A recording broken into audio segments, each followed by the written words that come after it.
like Oni Momo. The Oni makes more sense now with like the demon teeth. Now that I know that an Oni is like a Japanese kind of demon character. Yeah, I feel like Cyber Oni's fine. I guess for what I sent Mark is what. Like the neon horns are fun.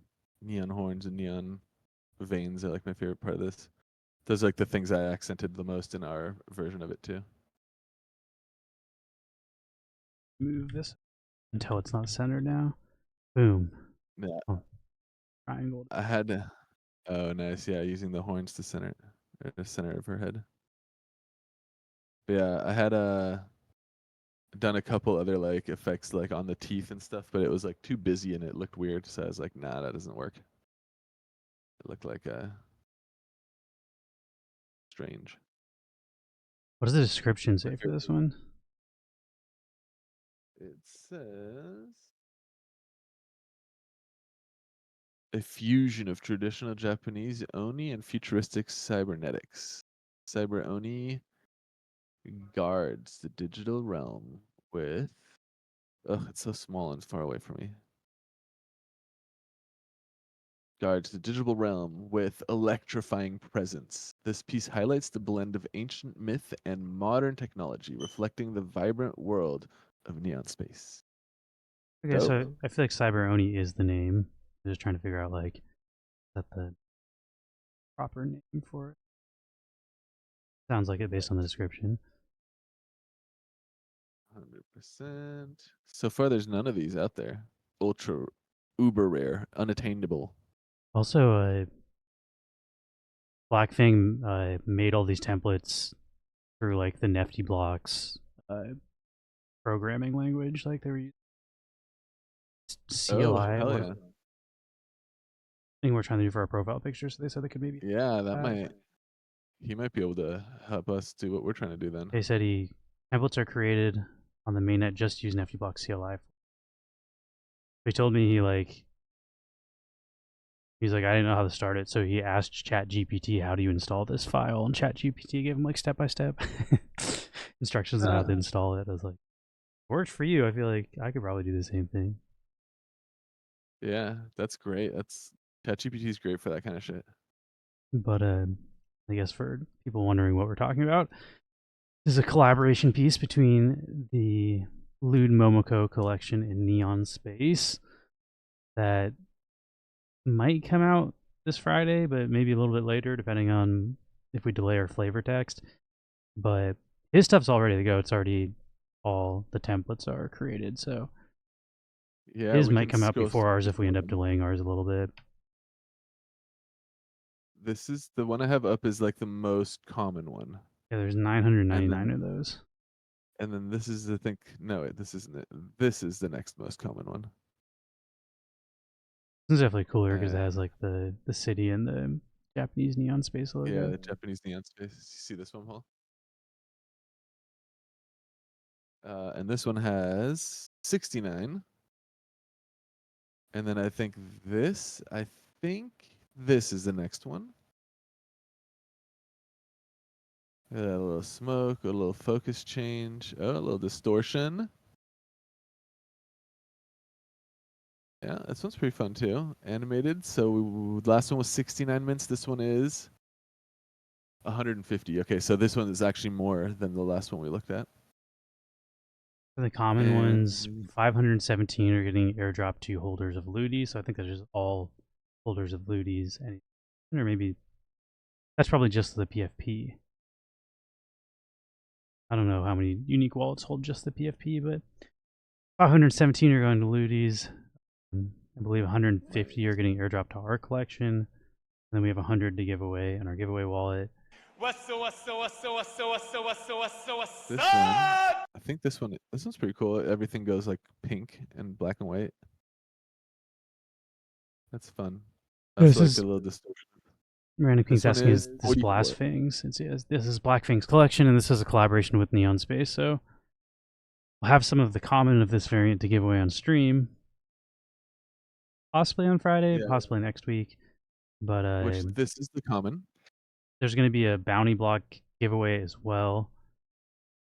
And then other streamers, Consumer Break, Welsh Dan, or Welsh NFT, Las Vegas Ape, Sensei Bullrog, Queen Scylla, MJ Owns You, Non-Fungible Lottery, and Wax Waifu all have some to give away.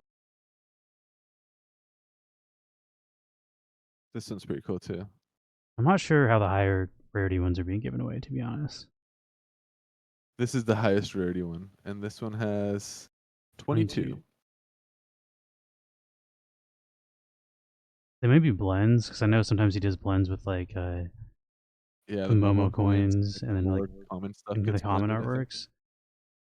But maybe Yeah. that's what it'll be. Maybe it'll be the like the commons are just airdropped, and then in order to get the less commons, it's like RNG, and you have to blend a common with a Momo coin. But yeah, not 100% sure. But at the very least, we'll have a bunch. We'll have like 100 to give away. So on our stream, you'll be able to get some of the commons. Nice. And then we have our own version that we're dropping from our collection as well. Oh, believe- this is the common. Our version, I didn't pull it up on the stream yet, but I have a few. Like, let's see if I can do it. Should be like 550 something of the different rarities of our version. I wrote the number down somewhere. It's like 558 or something. With those, we'll airdrop 20% to our collection, 20% to the Lewd Momoko collection, and then what does that leave? 60%. Some we'll give to him for giveaways for streaming, Black Thing, and then some we'll give away on our stream. And those will be kind of like the Grubfish packs that we've been giving out for the last year. We'll be giving away a Neon Lewd Momoko pack. Yeah. Let's see if I can find where's it? Oh, here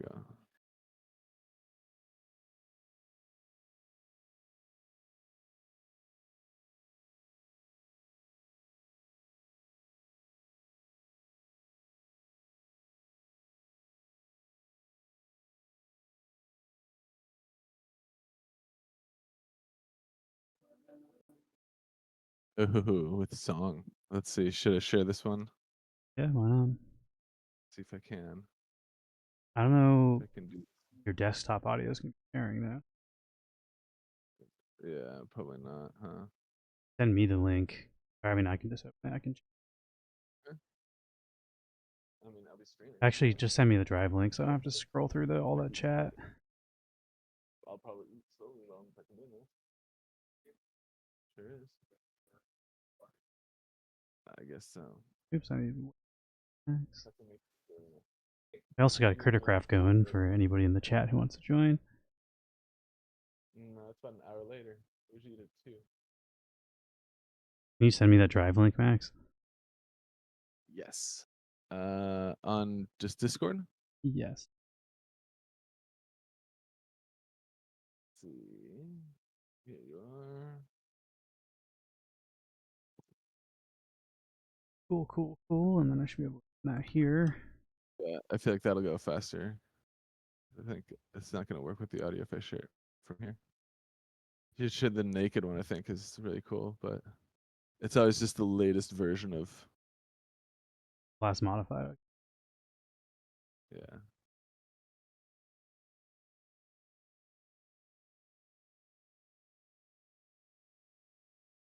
And with. You can see this, right? Yeah, you can see. Yeah. Turn on the music a little.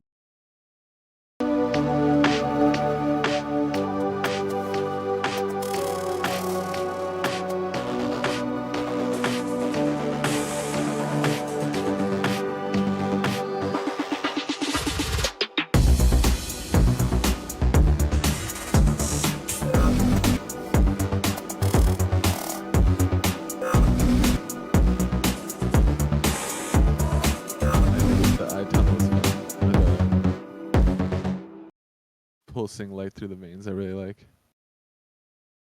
Neon.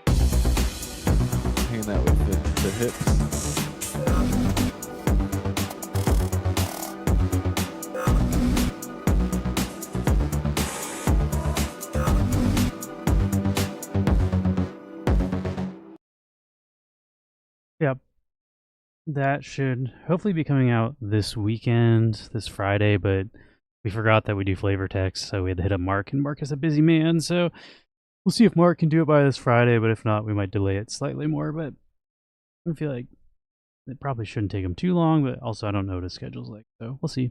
Yeah. But Airdrop incoming though. the plan is Friday, potentially delayed. I feel like there's a chance that if we don't release ours on Friday, Blackfang might still release his, so then we can give those away and then maybe just release ours the next week. But we'll have updates out on that this Friday, I'm sure. We will know by Friday if we're releasing them on Friday. We stream on Friday, so. Exactly.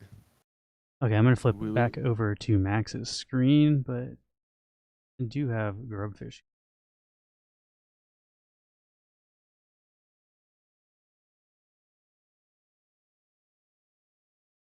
I can wait, probably, I gotta. My screen crapped. Add a Corrupt out. There we go.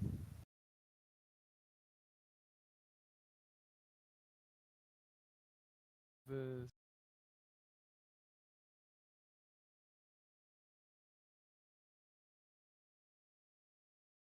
Daily chart. Pull up what we want to see.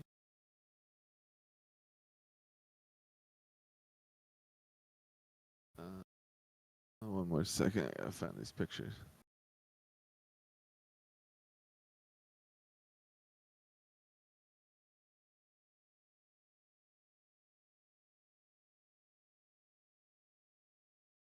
All right.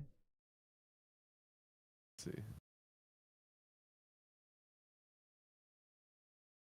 Is this image I want to bring up? I feel like not a whole lot has changed since last week as far as I don't remember what we said last week, but I feel like as far as like shorting stuff goes, we've kind of just been like waiting for the same thing to happen that hasn't happened. Yeah, pretty much we got like the retest playing out on the longer pattern is probably going to take another like 2 weeks or so to continue to play out. Basically something like, here we go, here's a few. I forgot to update the name of this. It says being bad at Counter-Strike right now. That is not what we're doing. I saw your fucking being bad at Counter-Strike clip you shared. Triple kill with the flashbang. That was ridiculous. That one wasn't on stream though. Well, that's pretty good.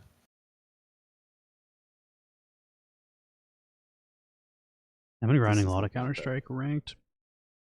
Crypto. There we go. Updated the name of the stream.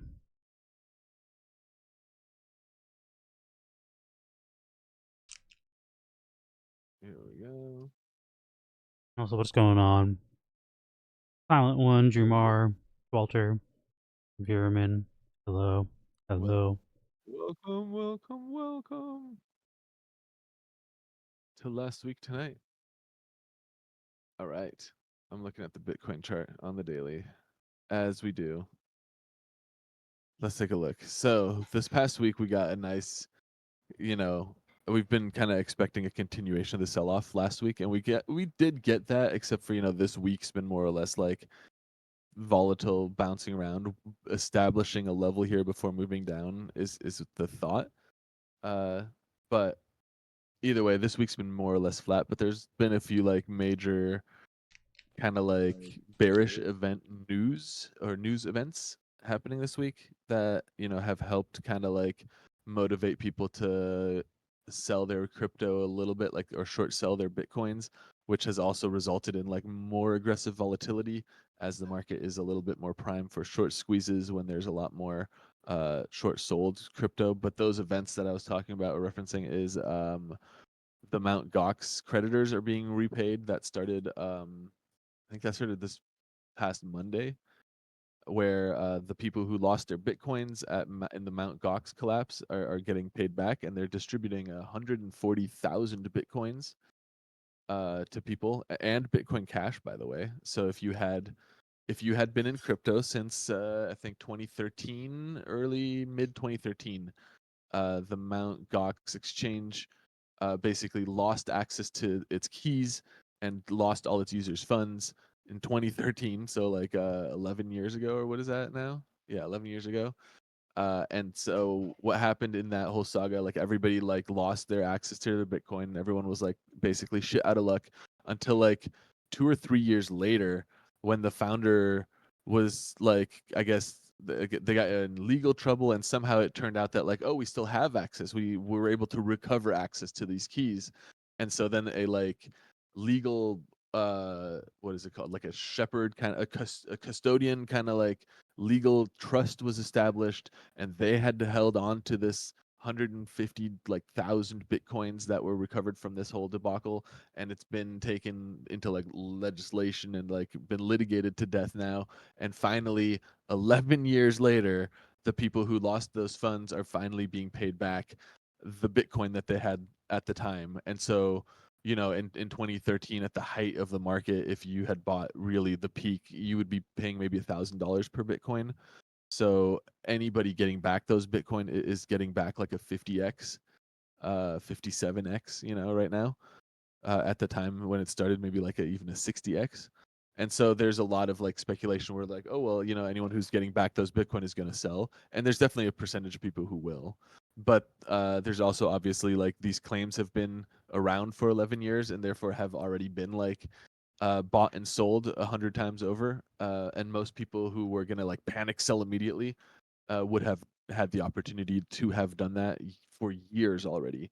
So I do think it's a little bit more of a hyped up event of like, oh shit, this is a sudden shock of Bitcoin into the market, where I think the vast majority of those Bitcoins are being distributed to people who bought out the creditors years ago and are now, have already paid a premium for them or something like that. Either way, that's one of the major events that was happening this week and driving a little bit of fear and uncertainty into the investor side of the market. And then at the same time, not even the United States, the German government, there was a bust of an old movie, like piracy kind of like ring, called 2K Movies, where the German police seized that piracy ring's like Bitcoin wallet, and that wallet was worth about $3 billion. I think like 40,000 bitcoins.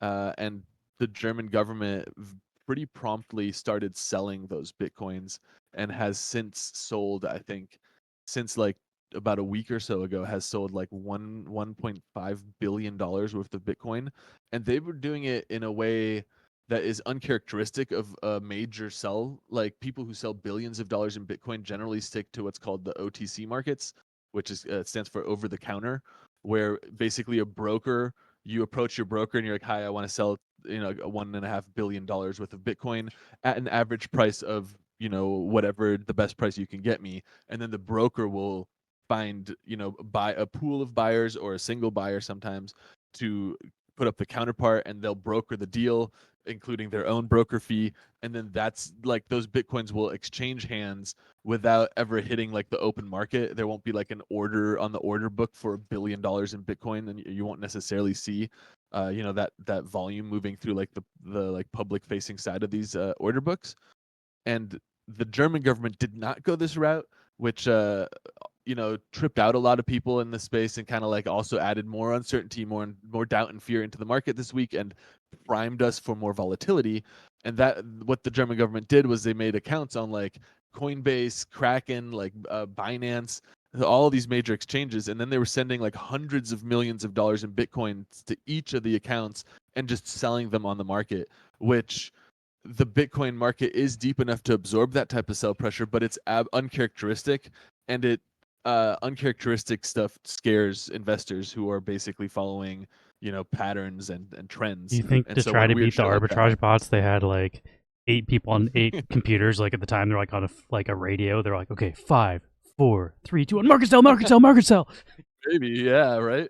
I don't know. It's a very strange move, and there's in Germany there's like like a cry from like citizens, and there's been like government oversight like being input now to be like looking into and investigating why and how the sale has been done. And also, it's worth noting that the U.S., like the German police department that's been doing this, still has $700 million worth of Bitcoin left to sell. So all of that stuff creates this kind of like uncertainty, and that's why you see over this past week. Look at these like big wicks, big candles, market fluctuations that are measured.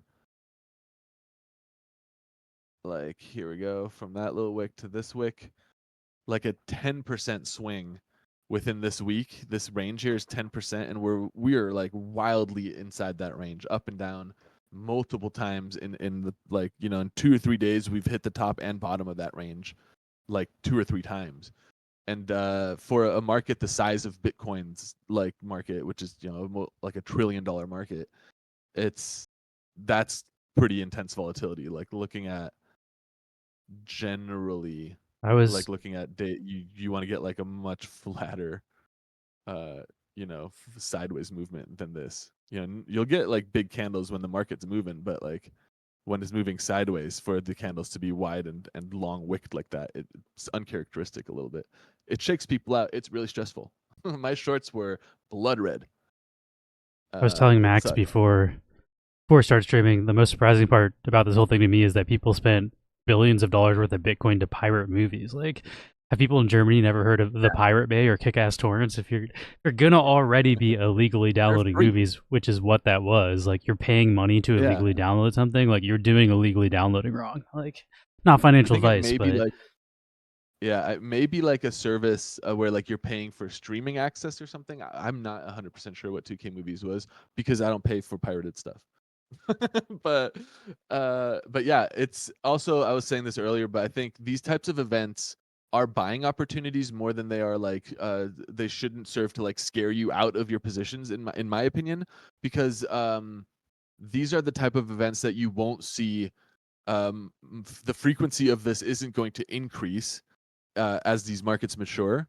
And when there are busts and government seizures of these assets, those seizures are very unlikely to be worth billions of dollars in the future.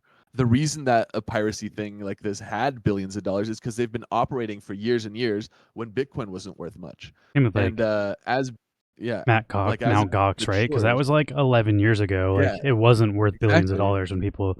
Was that an actual exchange or is that just like Magic the Gathering shit? What was It Mount used to Gox be, exactly? yeah, it was MTG Exchange was the MTG Magic the Gathering online exchange was the website, and you could trade and buy and sell Magic cards, and then they also would trade like skins and like a very early skin exchange, and then they also offered weird shit like Bitcoin and like digital nonsense, like you could buy like Warcraft gold and stuff. But yeah, that So was like one of the very early exchanges for you were Bitcoin. using crypto to buy the skins, or you could also buy crypto No, and skins? It was just digital shit, and you paid fiat it's or just whatever. digital shit. Yeah, it was, you're using like dollars and like PayPal and stuff to buy Okay. like Bitcoin or gold And or people who Magic had cards. bought Bitcoin then lost access to their Bitcoin. Yeah, it was basically like that was the place where when people would play like Counter-Strike tournaments and win like, you know, 80th place or whatever, and they'd get like 50 Bitcoin. That was the place where you could turn the 50 Bitcoin into like $3. So like that was the one place where you could actually fucking sell it. Like otherwise, like what the fuck do you do with Bitcoin? It's, you know, there's nobody's buying it. There's no like infrastructure to like trade it. I feel like Nowadays, obviously, like it's a global network and there's people infrastructure in thousands of fucking people don't put cities the and countries. respect. They don't put the respect on the MTG name because they call it Mount Gox. It should be like MTG Ox. Like it's like Right? you guys are fucking MTGOX. saying this shit wrong. Mount Gox. Yeah, Mount Gox. The history behind all this stuff is wild. It's also interesting to consider. So it held all these bitcoins, 140,000 bitcoins, and then Bitcoin and Bitcoin Cash forked, and that happened while the custodian, like, you know, shepherd of the now recovered funds was holding them, and so suddenly they had 140,000 Bitcoin and 140,000 Bitcoin Cash, and it was decided as part of like the settlement and repayment a procedure here that anyone who had Bitcoin on the exchange is now going to get back their Bitcoin and the Bitcoin Cash that it forked into. So they'll get back both of those tokens. So Bitcoin Cash is also getting huge, you know, distributions. I very much doubt Bitcoin Cash has the ability to absorb that type of sell pressure. But then again, Bitcoin Cash is like a more or less like, I would consider that like a VC Bitcoin clone, like wannabe It's like a thing. legacy I token haven't at this point. much Like of it. the whole point was supposed to be make like Bitcoin cheaper to use and more functional as an actual payment thing for like transaction fees or whatever. And it's like there's a million crypto that do that better at this point with higher market caps. So Yeah. it's I don't know. There's like Litecoin before Litecoin, and then Litecoin even got beat by like 10 things. So I feel like Bitcoin Cash is like ancient. Yeah. I think that's like basically Bitcoin Cash. If you want to know, like I'll give you, I could, if you want, we can get real into like the history of what happened with it. But like I'll give you what it really is, because I was fucking there when it happened. So Bitcoin Cash, Bitcoin split into Bitcoin and Bitcoin Cash because at the time there was a debate about how to scale the blockchain, and there's two kind of parties or camps of thought. One was scale the blockchain by allowing the block size, which was at the time capped at 2 MB, allowing that block size, so 2 MB of transactions per block. That's all you could process every 10 minutes. By the way, to like clarify all that. And then so one camp was saying we could increase the block size so that it accommodates no matter how many transactions are happening, just make it infinitely large. And the other side said we can increase the block size, but what we should do is increase rather like decrease the weight of how much like data transactions are taking up so that it's possible to basically maintain the throughput that the Bitcoin network needs without increasing the requirement of the hardware so that you can still run a Bitcoin node, on like a Raspberry Pi or a Potato or like some bullshit computer in like the third world. Because the whole point is decentralization. And if you make block size unlimited, then imagine like, each block is like 500 gigs. Well, now you need the like industrial hardware to run nodes, and you're going to centralize your network. And so that argument kind of like was splitting between like the miners who were like, if we allow the block size to go infinitely bigger, then we can collect infinitely more fees for people in those blocks. So they're all for it. But the users were like, we want to keep the network like able to be like decentralized, and also like implement this new kind of like reduced size for transactions, which was called segregated witness, which like basically cut the data of each transaction in like into thirds. So you're only like now it's only a third of the data, and you're doubling the throughput like from 2 to 4 MB per block. And so now it's like you've effectively like 6x the transaction volume throughput, which would have covered any kind of like clog at the time. But that was like their strategy forward. And either way, there was this contention, and then in the 11th hour when they're like, we're gonna go live with this unlimited block size, and the other people were like, we're gonna go live with it, they just both did. And that's what the start is. Like now Bitcoin Cash is the unlimited block size version of that chain, and Bitcoin regular is the side that implemented segregated witness. And ultimately the main reason why the unlimited block size people split off is because segregated witness reduced the efficiency of the exclusive mining chips made by Bitmain, which had a patented exploit called ASIC boost. You can Google all this shit if you want to dive really deep into the rabbit hole. But I remember being there for all of this and being like, this is so clearly bullshit. Basically they didn't want to lose their ASIC boost abilities for their hardware, so they continue to use their hardware to mine Bitcoin, which is now Bitcoin Cash, and they're trying to call it just real Bitcoin. And what it really was like a hostile takeover attempt from these like big mining corporations, basically from Bitmain, to try to take over the development side of Bitcoin by being like, oh, let's develop it this way by making it more, in line with my fucking like patented ASIC boost shit, and the rest of the community being like, fuck you. And Bitcoin is the fuck you side of this chain, That while also Bitcoin Cash. happened with Bitcoin Gold. Like none of the fucking forks have ever Yeah, all really of those are worked. fucking trash. Forks have never really taken over.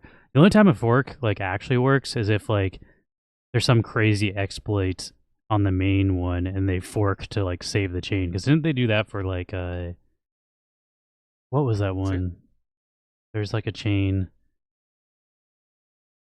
Luna or something, Luna Terra, that stuff. Like I think that chain got like absolutely wrecked, and then they like forked it into like something called like Luna Classic or something. I think that fork, which also didn't really like the chain never really recovered, but it's still like I think did okay compared to like most forks just end worse than the original chain. Like very rarely do you see a fork that outlives Yeah. the original chain.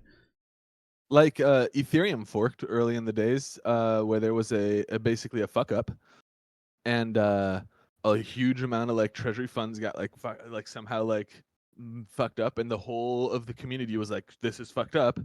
And so we're like, well, let's just roll back the whole blockchain to before the fuck up happened, and we'll continue from there. And there's people in the community who are like, fuck no, like this is immutable. We're not doing that shit. Like if we roll it back, we can't we can't call ourselves this thing. And those people are like, we need to live with this fuck up now forever. And so that the we need to live with the fuck up chain is currently known as Ethereum Classic. And Ethereum Regular is the chain that decided as a blockchain to roll back and undo a fuck up.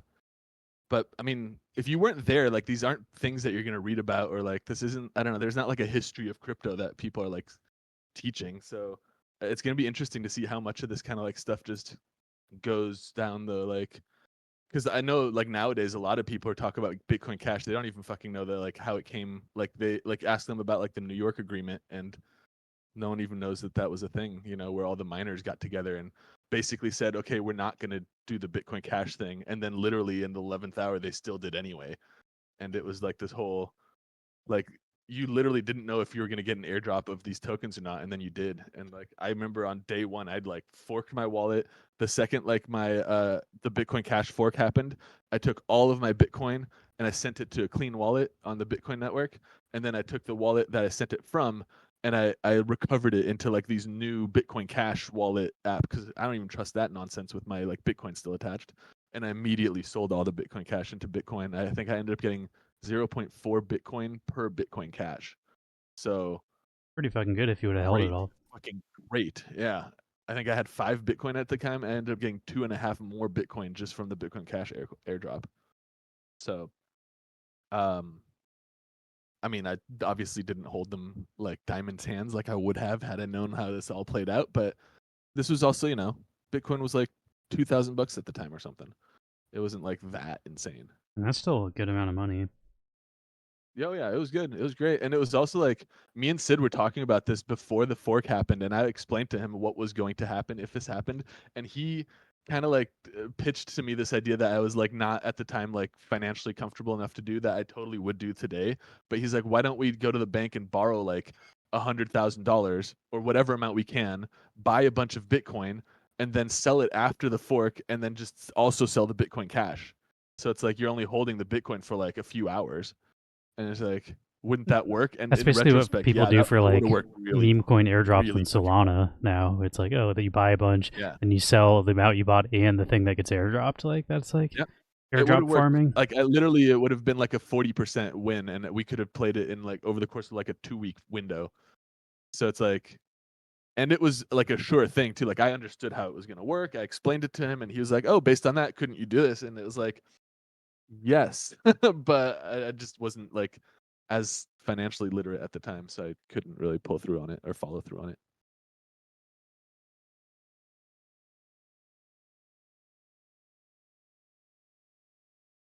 But yeah, let's take a look here what we want to see though. Anyway, so either way, volatility this week, and we've been, moving level to level, moving down. And if we look at our daily chart, we're still kind of like mid-range here. We recovered a little bit after this like sell-off. Looking at the 4-hour, which I've been watching a lot recently because I was still trading short, we did kind of get this distribution kind of play out happening. And what I'm looking for is something like this, where we go, yeah, I guess this was last night still. So this is basically what is playing out. So pushing up to like here and then falling back down. And so looking at, we did kind of get that push up right to around 60 to 59, 500 or so right here at the top of the wick, which you can see is about what I was looking for here, and then starting to pull back down. So this is like what I'm watching on the 4-hour right now, meaning the next few days gonna probably continue ranging in here, moving probably down to make a similar low again before likely retesting these highs. So probably doing like a little up, like basically another like jaggedy week, and then possibly continuing down. Or if we break up, then it'll break up. I think the next week's gonna stay volatile here, at the very least. We're also getting close again to like finance reporting on a few things here, like CPI and all that stuff coming up soon. Either You want to way, do a weekly close. Let's look. Oh, go on. you want to do a giveaway real quick? Yeah, let me finish with the weekly really quick, just because it's Yeah. like because it's a short little bit here. On the weekly, since we're looking relatively bearish still on the daily and expecting that like chop to play out for the next few days, and then I honestly expect it to break down and continue selling off. Looking at the weekly, we have reached the oversold side of this, but our last week's candle, so this is the last week candle close, did push us below our strength band. We're closing the full week below there. If we're closing the next week below here as well, that's going to kind of confirm a break below that, and that's bearish on the weekly, despite our oversold kind of like current metric here. And then just to kind of show you, once you hit oversold, like on this move down, for example, we hit oversold like around here, right here. Here, this whole move still happened during the flat line section of being oversold. So despite us hitting the oversold mark here, it doesn't mean necessarily we're not going to continue to push down on the weekly. What we really want to see is, let's see if this next week can push us back above the band, and this will be a deviation. Otherwise, this is looking very bearish as well on the weekly, despite the oversold SRSI. And with that, let's make some wax moves after a giveaway. Figure you probably wanted to eat a little bit. Yeah, I have a couple of these. You can eat while we're doing our giveaway. Sausage and my sausage and eggs. Got a Crittercraft giveaway. I was gonna show off our collabs again too. Now that more people are watching. Yeah, those look great too. All right, here we go. Giveaway 1 million Wolf tokens to the winner.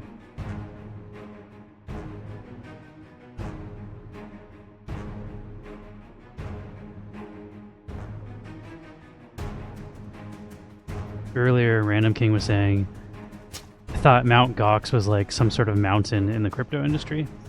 I was like, yeah, so they make it sound like Mount Gox, but it really should be MTG Ox. That's what it should be. You need to put some respect on the Magic the Gathering name. Right? Can you sniff the blue couch seat? I don't think that's going to happen. Also, fun fact, the blue on the couch is actually a cover. The couch it's a white couch, right? I haven't even seen underneath that in so long. Yeah, it is white. Oh, look who's coming for some breakfast. Big out of here. White is also a bad color for a couch, I would say. If you're going to buy a couch, do not get a white couch.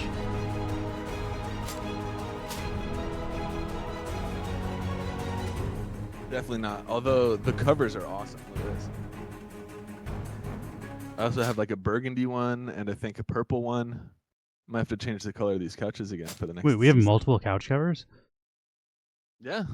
We've been There's using been the different blue colors on ones. these couches. We've been using the blue ones for years. It's been a while, yeah. We can mix them up again. I have like a burgundy colored one. I think there's like a purple one. They look Purple would great. be pretty good for Neon Space. Right? All right. Congrats to Be Wicked, the winner of 1 million Wolf tokens.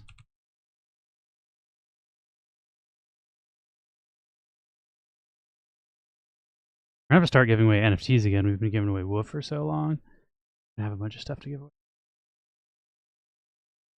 I think we're getting more Wolf soon too. Maybe it's August. I don't remember exactly how often they're giving the partners Wolf, but I think we're coming up on the 2nd. Oh, Wolf's back over $1 too. Oh, they did the since we're on Wax News Wednesday, they did the Wolf burn. Yeah, almost 16 or something, 17% of the supply. There's a lot. They're down to like 18 trillion now or whatever. Let me instead of pull up 100. let me pull up the announcement. Look who's Give acting you all like exact numbers. How much Wolf? Look at this. She's acting like she wants to be pet, but she wants to be fucking fed off my plate. Look at her just staring at it. Get out of here, girl. Wolf burn completed. The Wolf claim window is officially closed, and we burned 15.6% of the total supply forever. The supply shrunk to 84 trillion, and no more tokens will ever be minted or claimed again. So, just doing my dumb math, 16 trillion were burned. Well, 15.6, I'm assuming. It's 15.6% of the supply. Dumb math would be 16, because that's how much it takes to get to 100 from 84. But, yeah. I'm guessing there's 84.4 trillion left. That also, like, they burned him on the Solana blockchain. What does that mean for Wax though? Where they're up to that many trillion on Wax and they burned some on Wax too? Or it's a bridge token. I feel like that's a little, like, I wonder if the max supply on all chains is 100 trillion. Yeah, I'm not sure about that. I Let like me make there's a token protocol called Layer 0 that lets you like deploy your token on Layer 0, and then from there it can deploy on every other blockchain without having to have a wrapped contract. I saw they had a bunch of pools on Beefy. I went into CRV instead though, because I was just looking at like the like I was getting into. I was looking at the all-time high versus where it was now, and I'm just like, CRV looks like it could go up. This thing is like been around for a month and at the all-time high. I was like, I don't like buying into things when they're that new and at the all-time high. Although I think it ended up outperforming CRV. CRV has actually done me better than ETH. Like, I did an ETH CRV pool and I bought into Ethereum because I bought CRV at like 29 cents and like 28 cents, and I bought Ethereum at like, I think it was like 33 something, and now it's down to like, I don't know, it dropped more percentage wise. With CRV, you have another kind of like thing, like what I was saying about like these market events happen that like won't always, like, that don't happen more and more and actually amount to buying opportunities.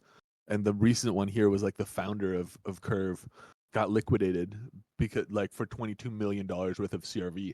So it tanked the price. But now those CRV are gone, like distributed among all the other people who liquidated them. So it's like there's not going to be another event where people are going to dump that amount of CRV. So that, and I mean, look at the fucking like market. Like, I think Curve does like 30% of all the DeFi volume across every blockchain. Yeah, so I ended up buying because oh, actually, it's back up to 29 cents. So it's like where I bought it is where it's back to, even though ETH is down. I bought it like, I bought that shit. I bought those tokens for like close to $1 back in the day. Like those, like CRV fucking rocks. I didn't even regret it. Like, I made back my money with it.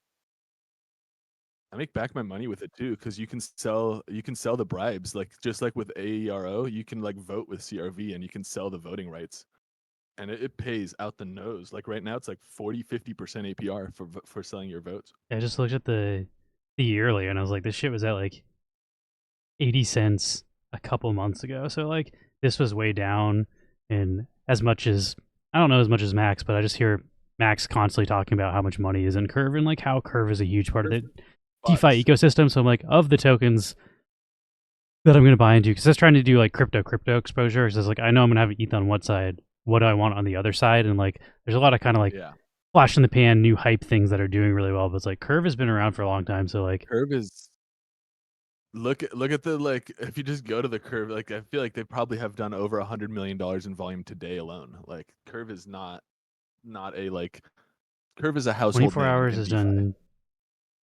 I mean, we have to add all these up. But on Binance alone, $12 million in the last 24 hours. And that's not including DeFi. That's just centralized exchange. I mean, like how much volume is the DEX? Because like they get a cut of all the volume traded on there. I don't know how to find that information. Let's see. It's just curve.fi. Curve or CRV? Hello. Curve. CURVE. I like how I own this token. I have no idea how any of this shit. I'm like, I don't even know the website, but I do own thousands of dollars worth of the token. $183 million in volume in the last 24 hours. It's on the top left, kind of. It tells you how much is currently deposited. Yep, that's it. Yeah, I ended up getting into there's $2 billion of liquidity in this DEX. I ended up getting into that because it just seemed like, which Zero also had a lot of APY. Is this Zero Lend? I don't think this is the right one. ZRO, it's Layer 0. Here we go. I think this one's way up. Like, I would have done better if I bought this one, but I don't know. I like holding things for a while, and I don't mind holding Curve, whereas this is so new. Like, even though, yeah, it's like doing great right now, I feel like this is the one you have to monitor, and like, you might have to sell You see it coming down like OVN. Thank you for the raid, Consumer Break. 93 viewers. That's a lot of people. Welcome, welcome, welcome. We got a grubfish up. If you want to join, we're giving away. We can give away a little more. We're giving away 1 million wolf, but we can give away, since we have some people watching, top 3. Number 1, 3 million wolf. Number 2, 2 million wolf. Number 3, 1 million wolf. We'll give away, what is that, 5 million wolf? No, 6 million wolf. I can do math. And today is our crypto market analysis day. So we're looking at the overall crypto market, and we're looking at the Wax market, which is largely affected by the overall crypto market with like what Bitcoin does. And then we look at Wax DeFi opportunities, like different farming positions and stuff you can do on Wax. So welcome if this is your first time here. We're Neon Space. We're also artists. We're artists, but we are also like gaming and NFT and crypto enthusiasts. So do a little bit of everything when we stream. Oh yeah. I can show off our newest collab too that we're working on. I was also having some breakfast just now. You saw some hash browns and eggs. I feel like it's lunch at this point. Okay, it's breakfast in the sense that it's the first meal of the day. I feel like once you go past noon, but even I don't know, 3 is like you're getting towards like old people eat. What if you work like night shift and you wake up at like 5 p.m.? Does it not count as breakfast then? No, you're eating dinner and then you have second and third dinner. Okay. What do they call it? Taco Bell, fourth meal. Yeah, you have fourth and fifth meal if you do it that way. But some old people eat dinner at like 4:30. Like you're getting closer to dinner than breakfast here. Lunch is even like I feel like this is like the lunch, the dinner rush at like Old Country Buffet or whatever those. When do the menus change? Because the menus change. It's like after this hour, you can't order off the lunch menu. I feel like you're almost getting off the lunch menu. Oh yeah, okay. I feel like there's a range for that. I'd say it's probably like between 3 and 5 p.m. That's what I'm saying. Right? Like we're getting close to the cutoff of lunch, and you're talking breakfast. Yeah, I think breakfast cuts off at like 11 if you're at like a late, like again, I don't know. Last time we stayed at a hotel, they had breakfast at that fucking hotel when they were fixing our roof, and like breakfast ended at like 9, which I was like, what do you mean ended at 9? You mean starts at 9? Like when we were when we like were getting our roof repaired, our landlord sent us to a hotel. Also to the people that are new here, Max and I live together. But yeah, we had our roof repaired, so our landlord paid for us to go to a hotel. I was staying up to get the continental breakfast and then going to sleep after that. That was my my fourth meal. I was like, I'm not waking up that early. Like, I forget what time it shut at, maybe like 9 or something. And I was like, yeah, I'm gonna wait until like 5 a.m. or something. Exactly, like, which is like more reasonable. Yeah. I'm usually up It's around like, then, so it's like stuffing my face full of bacon and then passing out is real healthy. And let's see. Yeah. ItJats Solid Network has a question. It says, do you have some data about the Wax token mining rate, minting rate? I heard someone mention that when prices are really low, like now, the guilds receive/produce more tokens per block. That's not how that works exactly. They do receive more tokens to for their expenses. Like they're paid several $1,000s a month in Wax. So as Wax goes down in price, you get more tokens for 1,000. I think it's like 8 or 9,000. It's some amount of thousands. I don't know the exact number, but basically what they're paid by to be BPs in the top 21, what they're being paid is fixed in dollars. So as the Wax price goes down, the amount of Wax that they're getting paid is more Wax. Well, so that's relative. It's not. Don't know that's minted though. Like I think that's being paid by like the treasury, which just has like an ass ton of Wax, but I think that's already minted Wax. I don't think they newly mint Wax for that. That I could be wrong. I'm not 100% positive of that, but I thought I remember like the Wax team wallets paying out the blockchain producers, and those wallets, when you look at them, have just an absurd amount of Wax in them. So I think it's coming from like they get like a cut of all of the staking revenue too. Like every time you claim your stake rewards, a portion of that gets sent to the that same treasury wallet too. So like that wallet makes crazy amounts of Wax. That is a good question that I might ask somebody about. Is Not Does 100% sure. the team mint the wax that they pay the blockchain producers, or is that based on? Because it's like I'm pretty sure the team stakes like Yeah, they stake millions and insane millions. amounts, Like I don't know, hundreds of millions. like the amount they're staking is like they just use that. That's how they fund stuff. Like when you look at what the wax team is buying, it all comes from like wallets Yeah. they have that stake like 20, 30 million wax. So then when they're getting like the 8% of that, that's what they're using to pay for stuff usually. But I'm not sure specifically about the blockchain producers. But if you track down the wallets that Yeah. are paying for wax stuff, like funding the community projects, like that's usually coming from staked wax. And I don't think they mint extra wax specifically for that, but I'm not Yeah. like I've never asked that question specifically. So we do know people that know the Uh-huh. answer for that, but so I can ask. Yeah. Get back to you next We'll Wednesday. get the answer for you. Yeah, we'll get the answer I can for actually you and ask get, right like, now and an update then on that. see. Maybe it'll happen before the end of the stream, right? Yeah, I'll just ask in the wax unofficial. I'm also kind of curious about that. Like, is the increase like is there a fixed inflation rate on the wax like minting price? Like, I know that it should be around 5%, but is it fixed at 5% or can it go higher given any type of circumstance? I don't know. I'm not 100% sure. And I would like to be, so that's fun. That sounds like a Lucas question. But yeah, it's definitely an interesting system. And for a long time, the block producers were being paid in an amount fixed in wax. So it is a relatively newer model for the wax like blockchain to be paying them fixed in a USD price. But it also plays in the other direction. So if wax starts to pump, then less and less wax is paid to block producers for their services, which then helps the pump kind of gain momentum. But at the same time, it seems to be potentially a vector for exacerbating a decline in value as well. If it keeps falling and then more and more and more is being paid out in in conjunction with that falling price is not great.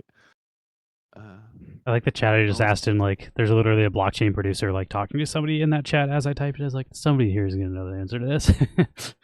Which also, if you have questions like this, it's like a really weird small channel, but the Wax unofficial Telegram channel has like all of the blockchain producers, the OIG, like all of the people that know the technical stuff on Wax are in that channel. And it took me, I was on Wax for years before I found that channel, but people like actually know Yeah. stuff in that channel. And the Wax team used to be in that channel. They're not really anymore, but like Lucas used to be in there and Just a Guy who's kind of like marketing and stuff. So they used to like tell people stuff that was like I know that Wax is opening a skin market, or I knew that before they even announced it, like the Medium and stuff, because they'd be talking about it in there. Yeah.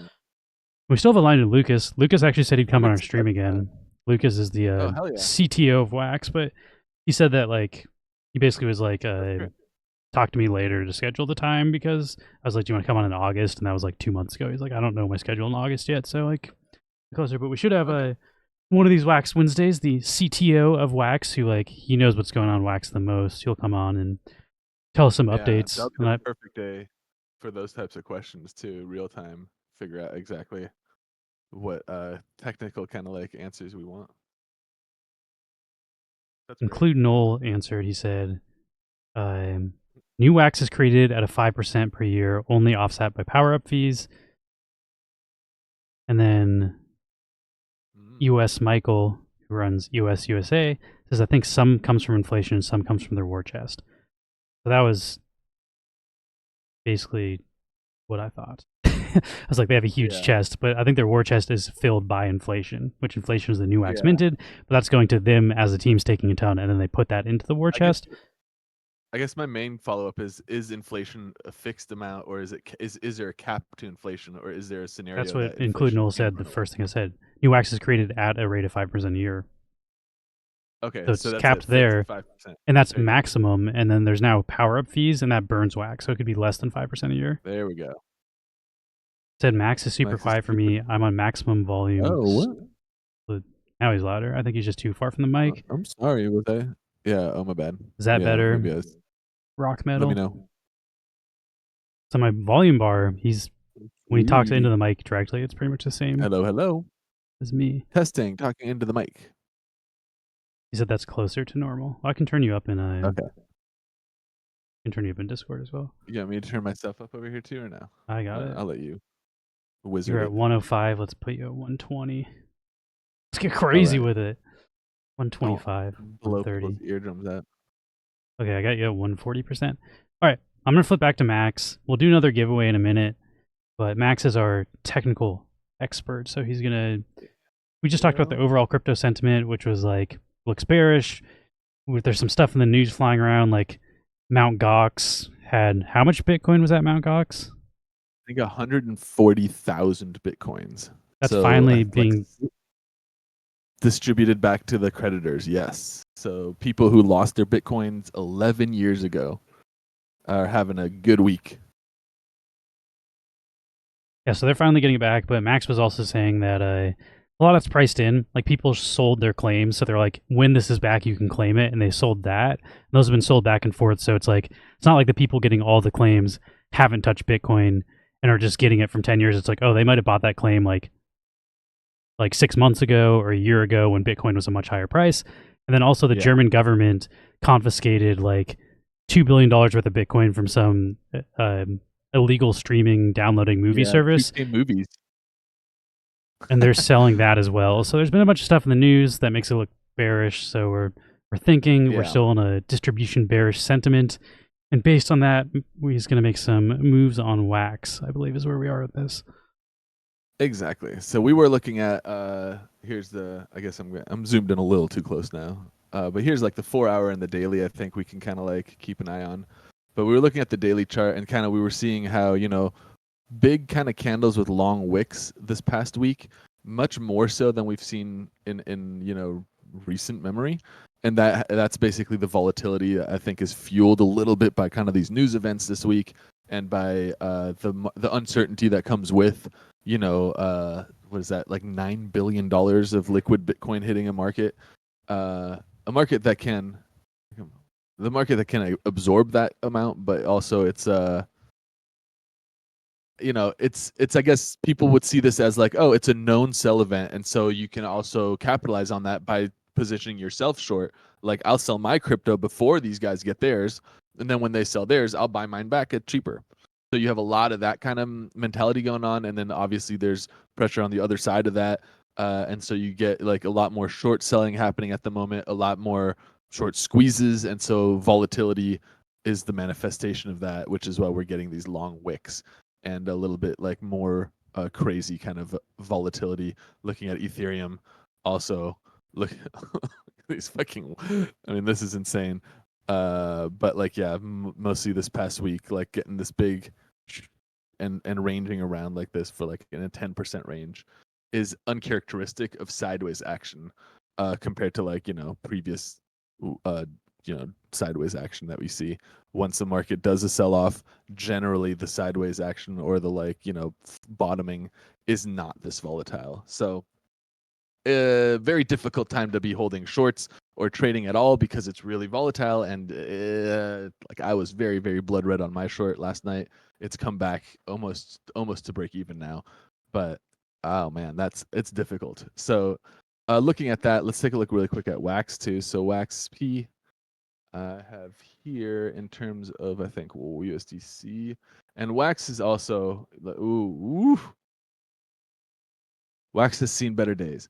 So Wax is also this week. You can see this week has been pretty volatile as well. We got our like dump. This purple line kind of was our kind of like last support, and when that failed like 2 weeks ago, last week here and on the 24th, yeah, like 2 weeks ago when we started getting this big sell off, that kind of retraced us. And if we go, see, I think we go to the weekly, that it basically made like a new low for us here. Yeah, I don't think we have seen this low price before, not in this bear market, maybe in the previous one. So let's see if we go somewhere that isn't KuCoin, that maybe has a longer history of trading. And then if we hide the band because it's so wild, it's pulling me out. Yeah, even Binance is giving me nothing good. Let's see.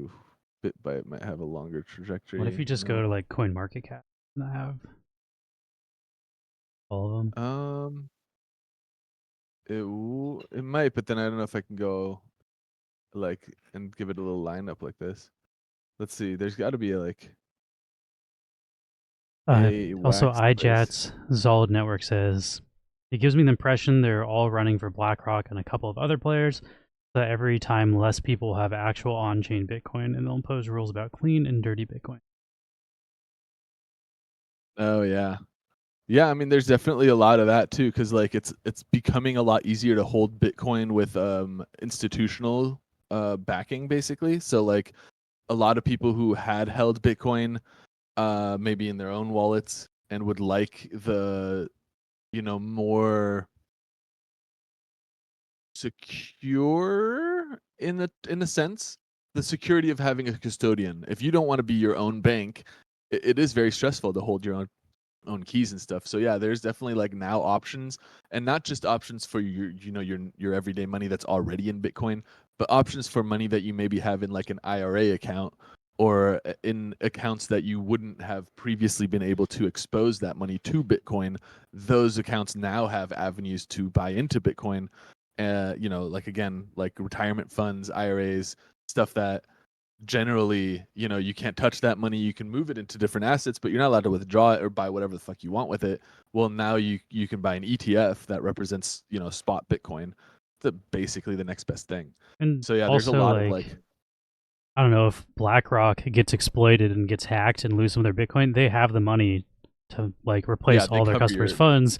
If you get your if personal you wallet get hacked. hacked Yeah. and lose your Bitcoin, you lost all of that money and there's no way to get it back. So like to the average person, it makes sense that like it's more institutional. And the average person is also fine with the centralized exchange. Like most people are just like my dad does crypto stuff and he doesn't have any.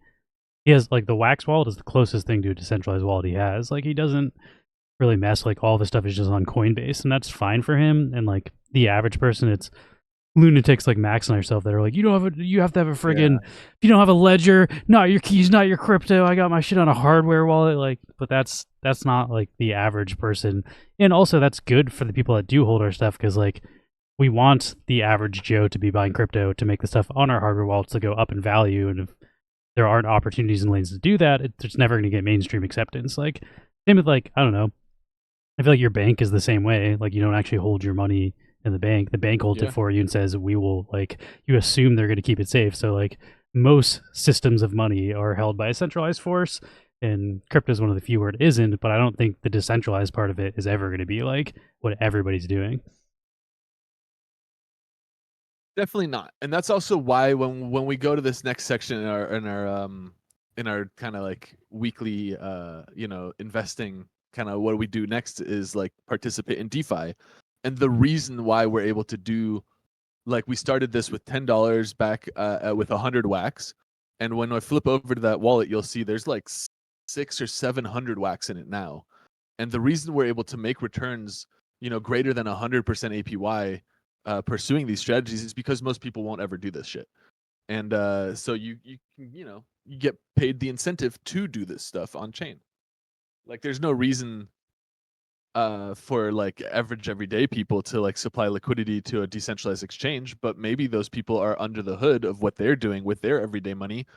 Maybe they are using that exchange liquidity, like in a legitimate like free crypto market, it would be pretty clear that like, oh, if I'm gonna go buy something from this vendor and this vendor wants Woofy token for whatever they're selling, I don't even know what Woofy token is.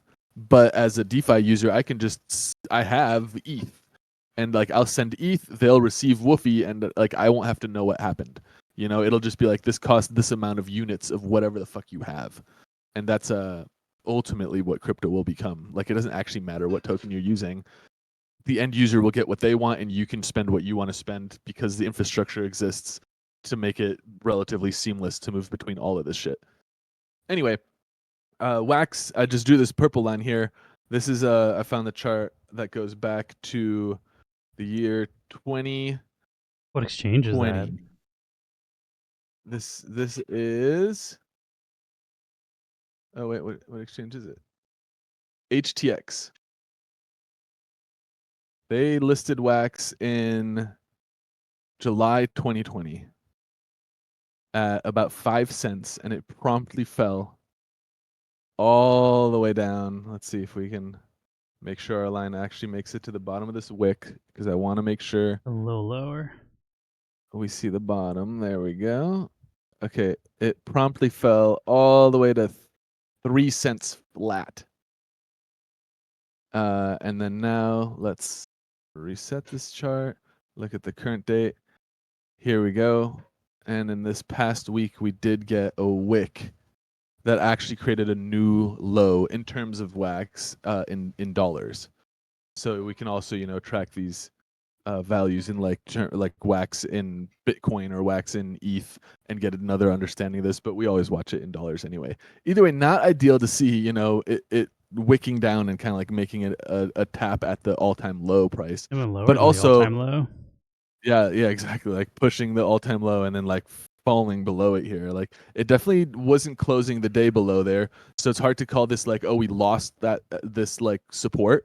And it is holding as support. You can see on the daily we're bouncing from it. So this is the final support in the wax market before we are in basically price discovery mode and falling without a precedent to basically layer out the next support. There is no next support.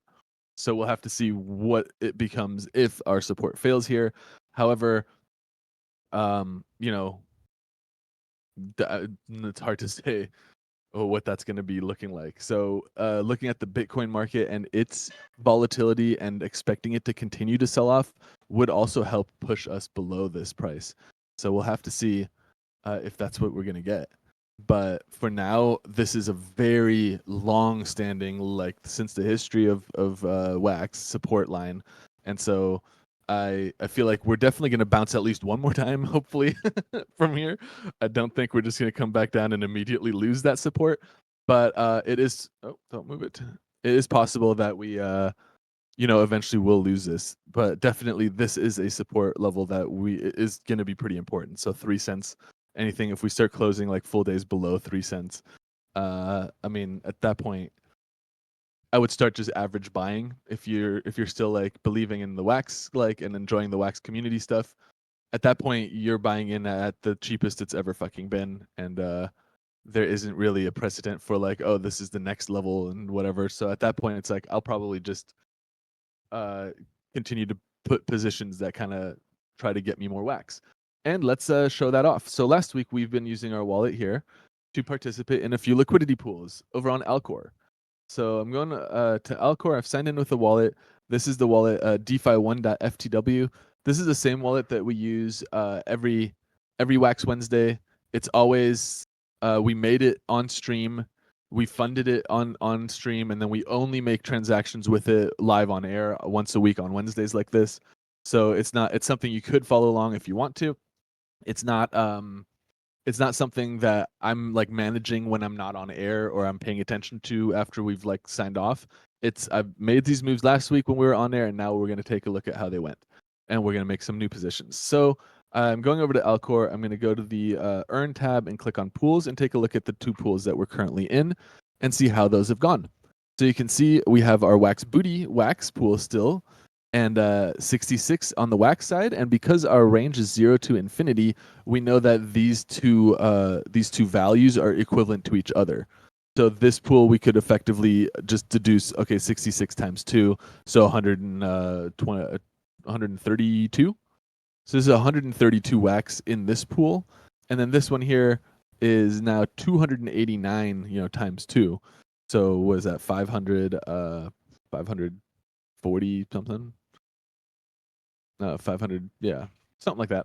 So pretty decent amount of wax. Both these pools like looking relatively solid. But let's take a look at, so we're in these pools, they're both 0 to infinity. And we can take a look first at what we've earned in 1 week. And you can see we've earned 0.4 wax booty and 0.0 for the fees though, not the farm. Weren't we in it for farm? Yeah, these are from trade fees. And then the next thing I want to check is the farms. So these pools are incentivized and getting liquidity incentives paid to them. So if I go on the Earn tab to the farm here, you can see, for example, my Wolf Wax pool, which is one of these pools. Let's see if I toggle staked, it'll show me which ones I'm staked in. There it is. So the Wolf Wax at 0.03%. And you can see that one is paying 9% APR. It's not incredible, but you can see, yeah, we've earned, we earned 5,000 wax a day, and we've earned 42,000 wax this week. Woof, not wax. So yeah, you're right. Woof. Wax would be amazing. And then Wax Booty Wax is paying 280% APR. That's crazy. Crazy good. We have 31 days left of runway for this. By the way, 19 days left over here. And we are expecting from this one 35,000 woof per day. And look at this, 250,000 this week. Solid. So between both of these, I can come up here and say claim all rewards. And now I've earned myself some woof. And that's just for holding these positions for a week in the pool. That's all I've done. And so if I go to swap now, you can see, again, we started this with 100 wax, and now a single week worth of fees are getting us almost 8% of our initial capital for this wallet. That's unbelievable. It's been a little over a year and a half. We're coming up on maybe 2 years, I think. So it's been a while. Somewhat relevant question here. I just says, sorry if I ask a lot. Do you have advice on how to minimize impermanent loss on Alcor's LPs? And one of those, like part of that advice is doing what we're doing. The whole reason you do farms is because farms earn you an extra percentage.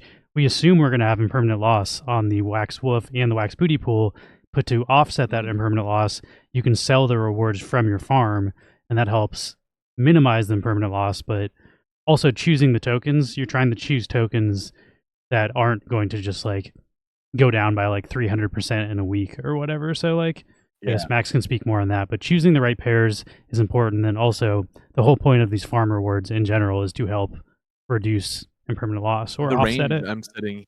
You'll also notice the range for both these pools are set to 0 to infinity. That gives me the full range of liquidity from 0 to infinity. And that means that my pool is balancing itself 50-50 on both sides at all times. And therefore, my impermanent loss is as low as it can be for a liquidity position. The more you target, the more you tighten your liquidity, the more fees you earn from the trading swap fees, but also the more you concentrate your impermanent loss. So the more quickly you move out of range entirely, and if you need to rebalance an out of range position, that's a realizing impermanent loss. So with positions that are set from 0 to infinity, you're not getting a huge cut of, like when I click on these guys, we're not getting a whole lot of these fees. We only end up owning what is it, like where's our pool share? We only own 0.1% of the entire liquidity. Because if you're looking at this graphic here, this is like the liquidity depth kind of like visualization. And so you can see like this white line is the current spot price. And then this blue like stack is like all of this is liquidity that's sitting in this range. And then once you get down to this wider range, once we get to these prices, and it's like, okay, this liquidity is all the way out of range. Now only this liquidity is left in range. If we go wider still, it drops and drops in this direction as well. And then once we go down to here, it's like, it's pretty much only me, and that's my 0.1% is all the way down here. But hey, I'm in it for all of that full range, because I'm not here to make fees from the trading volume on this pool. I'm here for the earn fees paid to the incentive farms. The other thing you have to take into account, like if you go back to that pool you're just in, it says we're at a huge loss, but like those numbers are misleading because it says we've lost like $2, but how much would have you lost if you just held wax? Like wax went to the all-time low. So like that profit and loss includes just the tokens losing value, right? So yeah, if you here, cumulative sum of the historical liquidity deposits in USD, that's the big thing that you need to take away from this. So this is telling us the profit and loss of our Wax Booty wax position in USD. It has nothing to do with how this position is doing in terms of wax or in terms of Wax Booty, which are the actual assets. It's just saying, oh, this is what your position is worth in dollars. So because wax has fallen this week in value, then it says my pool is at a profit loss, P&L of -$2. Well, that's misleading in the sense that like, well, I'm not -$2 over not having done this LP. I'm minus $2 over having held cash when I entered this LP Yeah, that's why at the equivalent value, which Beefy is has really a difficult. has a metric that says if held. Like it tells you what you Yeah, would have made if Beefy you does weren't it in the really LP nicely. and you held the tokens. Then you can compare those two numbers to see if the LP is actually performing well rather than like the dollar amount. But impermanent loss Yeah. is a big problem on Wax. Like, I mean, in our Oh, for early sure. days, it was in like the Aether Wax pool and ended up like losing a lot of Wax value and dollar value by buying into Aether when Aether never recovered. And it is a problem with like a lot of people offer like crazy high APYs or like on pools that like just tank really hard. So it is something you have to look out for. And I feel like one way Max and I try to do it is by like picking tokens we believe in long term. Like we like what WUF is doing. We know WUF had the big burn coming up. WUF is building new bridges, and every time they build a new bridge, that like finds new buyers on different blockchains. We like tokens that are cross chain, so like TLM, Wax itself, um, Brawl is another one. Like tokens that are cross chain, have high liquidity, people trading it, like stuff that can't just tank like 800% in a day because it's on Wax and there's only $10,000 in a total. Like the amount of money in Brawl and TLM across multiple blockchains, like it would take a lot to dump that, which doesn't mean it couldn't happen. But like when you pick something that's only on Wax and has like $10,000, if somebody has enough money or has enough that supply that token, they can just totally wreck the price. So choosing tokens that like you kind of believe in more long term usually helps with the impermanent loss, and that definitely takes like a little bit of a research and understanding what's going on in the network because there is lots of opportunities if you look on Taco Swap or Alcor with tokens that are just doing crazy things, but like if you don't understand the distribution of that token or where it came from or what the burn case is, what's the use case, like it's nice to understand those things before hopping into it, which definitely takes a little bit of research and understanding. But Yeah. But you can see like this is like analytics for individual tokens. So if you wanted to get a sense of like for example that Wax Booty token, Wax Booty, did I spell that right? Pools WX, no A. Let's see, WX. Here you go. So you can get a sense of like in 30 days, $1,200 of volume in a whole month, and you can see the total value of a token like that is $692. So if somebody were to come here and buy $692 worth of this token right now, you would double the TVL in here and send this token like 4x or something, and that's with less than $1,000.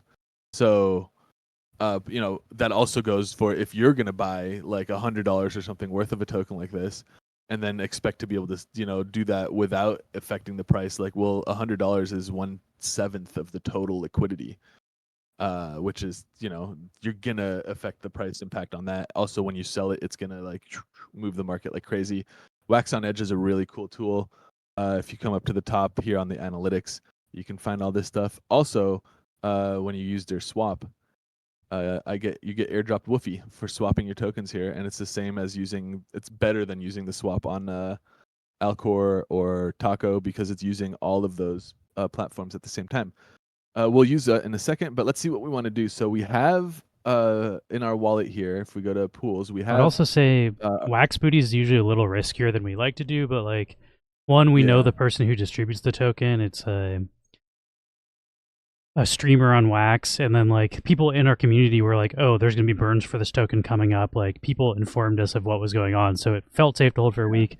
That, and when you just look at the farm, you look at the APY, another thing you want to look at is the length, because if that farm ends while you're still in it, people might just all sell it because they can't farm anymore. So we looked at the Wax Booty one and we're like, oh, it's going to last long enough that we feel safe being in there. It's going for 31 days. So we check it every week. If it was going to end in 6 days, we might want to exit this week because we only touch this wallet once a week, and you don't want to be the last one holding the hot potato if people are only in it for the farm rewards. And the farm rewards are great, like 278%. We have 122 Wax in this pool, and I think we made like 300,000 or something wax from, or I'm sorry, not wax, from woof from this distribution. I think 250 of that came from the, what is it called, from the other pool. So here on basically on 160 wax, we're making 7 wax a week. Like, that's 290% I also APR. think I Like, didn't that's even look pretty at the good. charts, but I'm guessing wax booty actually outperformed wax because wax hit an all-time low, so that probably made wax booty go up in value. But I could be wrong about that. That's just my guess without even looking. Take a look. Not really. I guess It's pretty flat. But that's kind of similar to what we were looking at last week, because like when we added to the pool, it was about 120 wax. So like I came back now, it's like, okay, cool. We have about the same amount of wax in our pool, but we now made 7 more wax just from the liquidity yield. And so now the question is, what do we want to do with the liquidity yield? So we have 7-ish wax worth of oh, here, I guess I'll come over to Wax on Edge.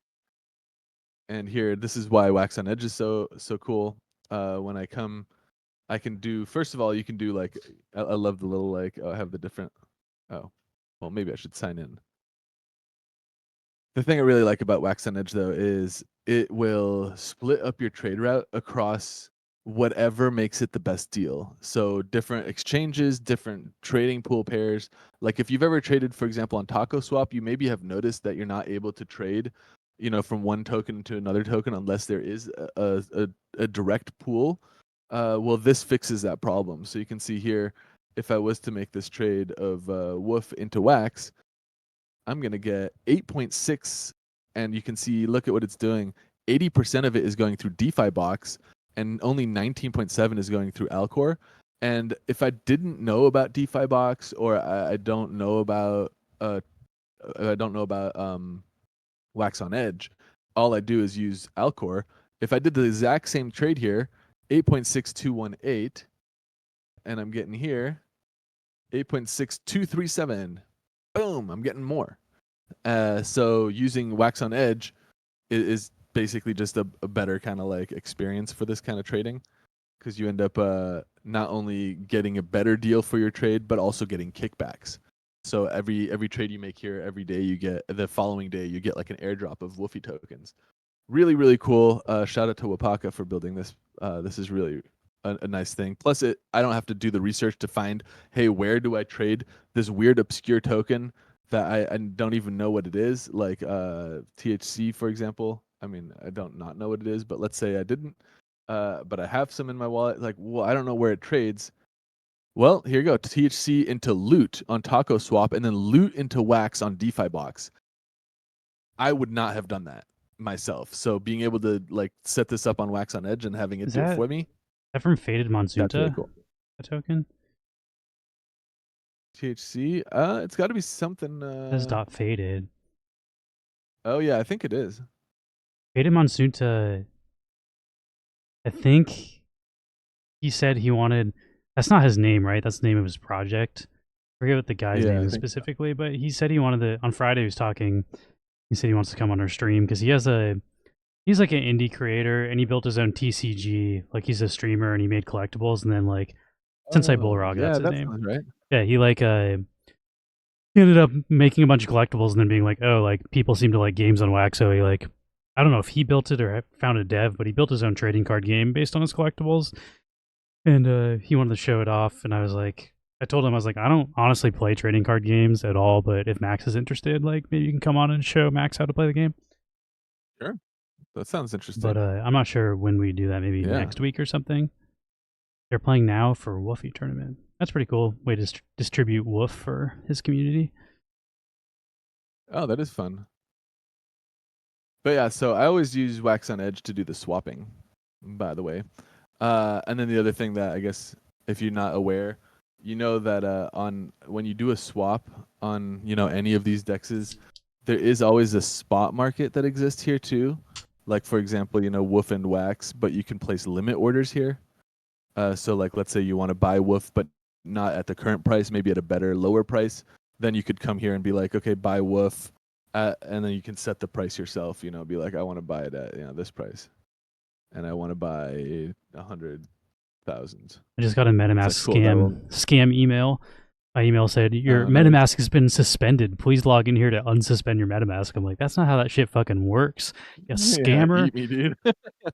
It's like, it's okay. Keep it suspended. I don't give a shit. I don't fucking affect how I use it. It's just sad because, like, like older people that don't get People the do tech fall for necessarily. that, Like, yeah. I could see my dad. Like, it's almost why I like just be like, Dad, stay on Coinbase. Like, Coinbase is pretty fucking safe. Like, my dad tried to get into like do that. AI tokens and ended up buying a scam token, and I was like trying to like trace the steps, be like, how did you do this? And I'm sure he just clicked on a link somewhere that was like not the right one, but Stay on Coinbase, and then like the whole thing is like, yeah, sure, you can only buy tokens that Coinbase lets you buy, but none of those are outright huge scams that are gonna drain your wallet. Some of them might be shit coins, but they're not gonna drain your wallet. Should we do a giveaway soon? How much more do we have on this? Yeah, let's. I guess the next thing we want to do is like, do we want to just stay in these pools? Let's do the giveaway first and then decide what new pools. Or do we want to shuffle around? Ranting for a while about technical stuff. Got 47 people in on this wolf giveaway. Gonna give away 6 million wolf in one roll. So thanks for everybody the new followers and the new watchers. Appreciate you checking out our stream.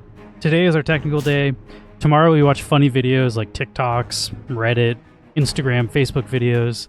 It's a little less technical, so if you're not into the super tech side of crypto and just want to come hang and watch funny videos, we'll do that tomorrow and give away Wolf as well. And then on Friday we like to play games, sometimes NFT games, but like last week I played Counter-Strike.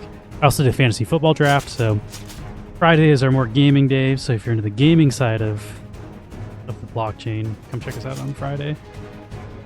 But hopefully we have a little something for everybody. Yeah, and if you want to get like specific insight on like some technical stuff on Wednesdays, hop in the chat, ask some questions. You can derail it. We can dive deep into whatever you're interested in. Yeah, I mean, iJat's Solid Network has been asking questions today, and we're happy to answer questions if you have them. Yeah, there's also like I do this DeFi stuff all the time, and I love it, and I'm very deep in it. And I think the reason we started doing like the Wednesday stream where we're doing the 100 wax, like what we're doing today, was just to kind of like show that it is possible to do this stuff, you know, with $10, with 30 minutes or an hour or whatever of time each week. Like you don't have to make this your full-time job. It can be done, you know, relatively passively.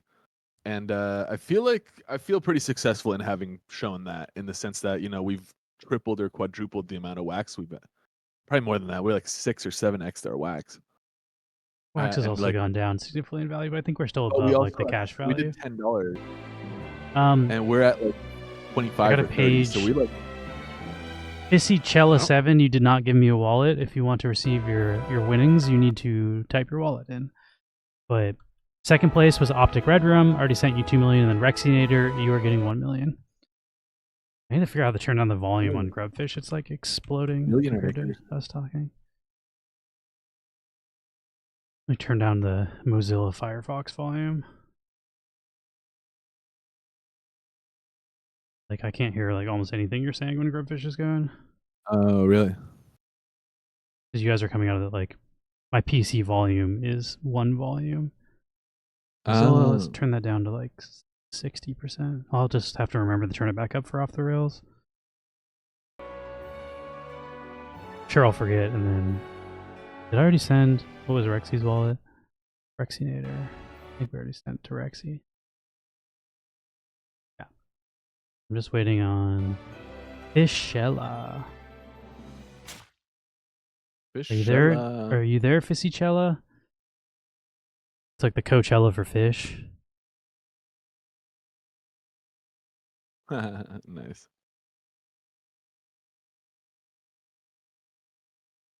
Okay, you know, I haven't looked at Wombat in a hot minute. I wonder how that's done. It'd be funny to watch vids from historic Wax Project host games and discuss why they have failed. The classic is the Farmer's World trailer, which it was like, oh my god. I literally, from the first day I saw that, was like, this project will never succeed. This is the worst thing I've ever seen. Yeah. Like, this is the dumbest shit. And then for like 6 months, it blew up. Like, it did so well, but like, we had the opportunity to buy that shit like from day one, and we're like, no way, this is trash. Like, and then people are making a fortune, and it's just like, this is gonna come crashing down, and it didn't for so long. Like, man, it's like, I don't know, but it was very clear that it was trash from day one. I mean, the person who did like the voiceover for that trailer, like, you couldn't understand a word they were saying. Like, they had such a thick accent. It was so funny. It was like, honestly, like, use AI to do the voice. What were you thinking? But who knows? I feel like that was before. That was so long ago that AI wasn't as That easily was that's accessible in true. 2021, or I think that's 2021, right? As it is now. Yeah, I think so. Somebody, a random king said, I feel like half the answers would be sales were too low or people were mean for why projects created. There's also like a big mismanagement of funds has been a problem for a lot of wax projects. Like there's just a lot of people not experienced at running a company, like especially a gaming company, but like there's been a lot of people who've started projects on wax that this is like the first business they've tried to run, and there's all this money coming in, and during the bull market, like, oh, we're making $100,000 a month on drops. So then they spend their money Yeah. like they're going to continue to make $100,000 a month. And then when the bear market hits and it's like, oh, you can now make $1,000 to $2,000 a month, they're used to spending 50x that, and then that's how their Yeah. business is operating, and then they just imploded because of it. And that happened to like most of the projects in 2021 that ended up failing. I could say is for that reason, and also like that comes to mismanagement, which I mean, we were guilty of too. We spent money we shouldn't have on stuff back then because everything was nice. We were making a lot more money than we make now, but we also had lower overhead, so we were able to cut those costs. Like when we started making less money, we're like, oh, we gotta stop buying dumb shit and like trying to get dungeons and wax arena that rug pulled and stuff like that. So we were Yeah. able to, but some people like hired multiple employees. Like Atomic Hub went out of business. Atomic Hub Pink was one of the most profitable things, like made the most money on wax, so they Yeah. couldn't even run their business. So like those guys were also young, like Jonah and co were like 24, 25, and that, you know, they weren't experienced business runners. But I Yeah. don't know. I'd say that's like the reason a lot of them. And then there were some people that were just like pretty much scammers, like never really interested in building shit. There's a portion of that, but I don't know. And then you have like Green Rabbit, where we went to the Green Rabbit launch party. They hired like In and Out Catering, had an open bar. Like the amount of money that must have cost, like they could have paid Yeah, devs just for renting months out to that build venue was shit. crazy. So He like, also showed up in like a Bentley and then drove off to go on a private jet somewhere. It was like, dude, what? yeah. You're So living some like you've people like successfully launched a Fortune 500 company. definitely were spending money like they were going to keep making money that they didn't keep making, and that's, I would say, Yeah. like the reason probably 90% of the legitimate projects failed. For the illegitimate Dude, ones, it's like they probably had that Green Rabbit party had 3 full stocked open bars, and there was like 20 people there. they had free It was, tattoos. They hired a tattoo yeah, artist you to can give get a free tattoos. tattoo. Yeah, at a fucking tattoo station, you can get tattoos for free. Tattoos aren't like cheap. It was a cool party, but when It your game was shuts weird, down but because you have no developers 2 years later, you fucked up when you spent that much money on your launch party. that, yeah, that's for sure. Can you post Grubfish link? I Ooh, think I profited enough in Wombat to gear up my grub finally. You want the Atomic Up link to like Grubfish gear, or you want the link to the loadout? Because the loadout is grub.fish.loadout. Damn, Wombat tokens took a shit.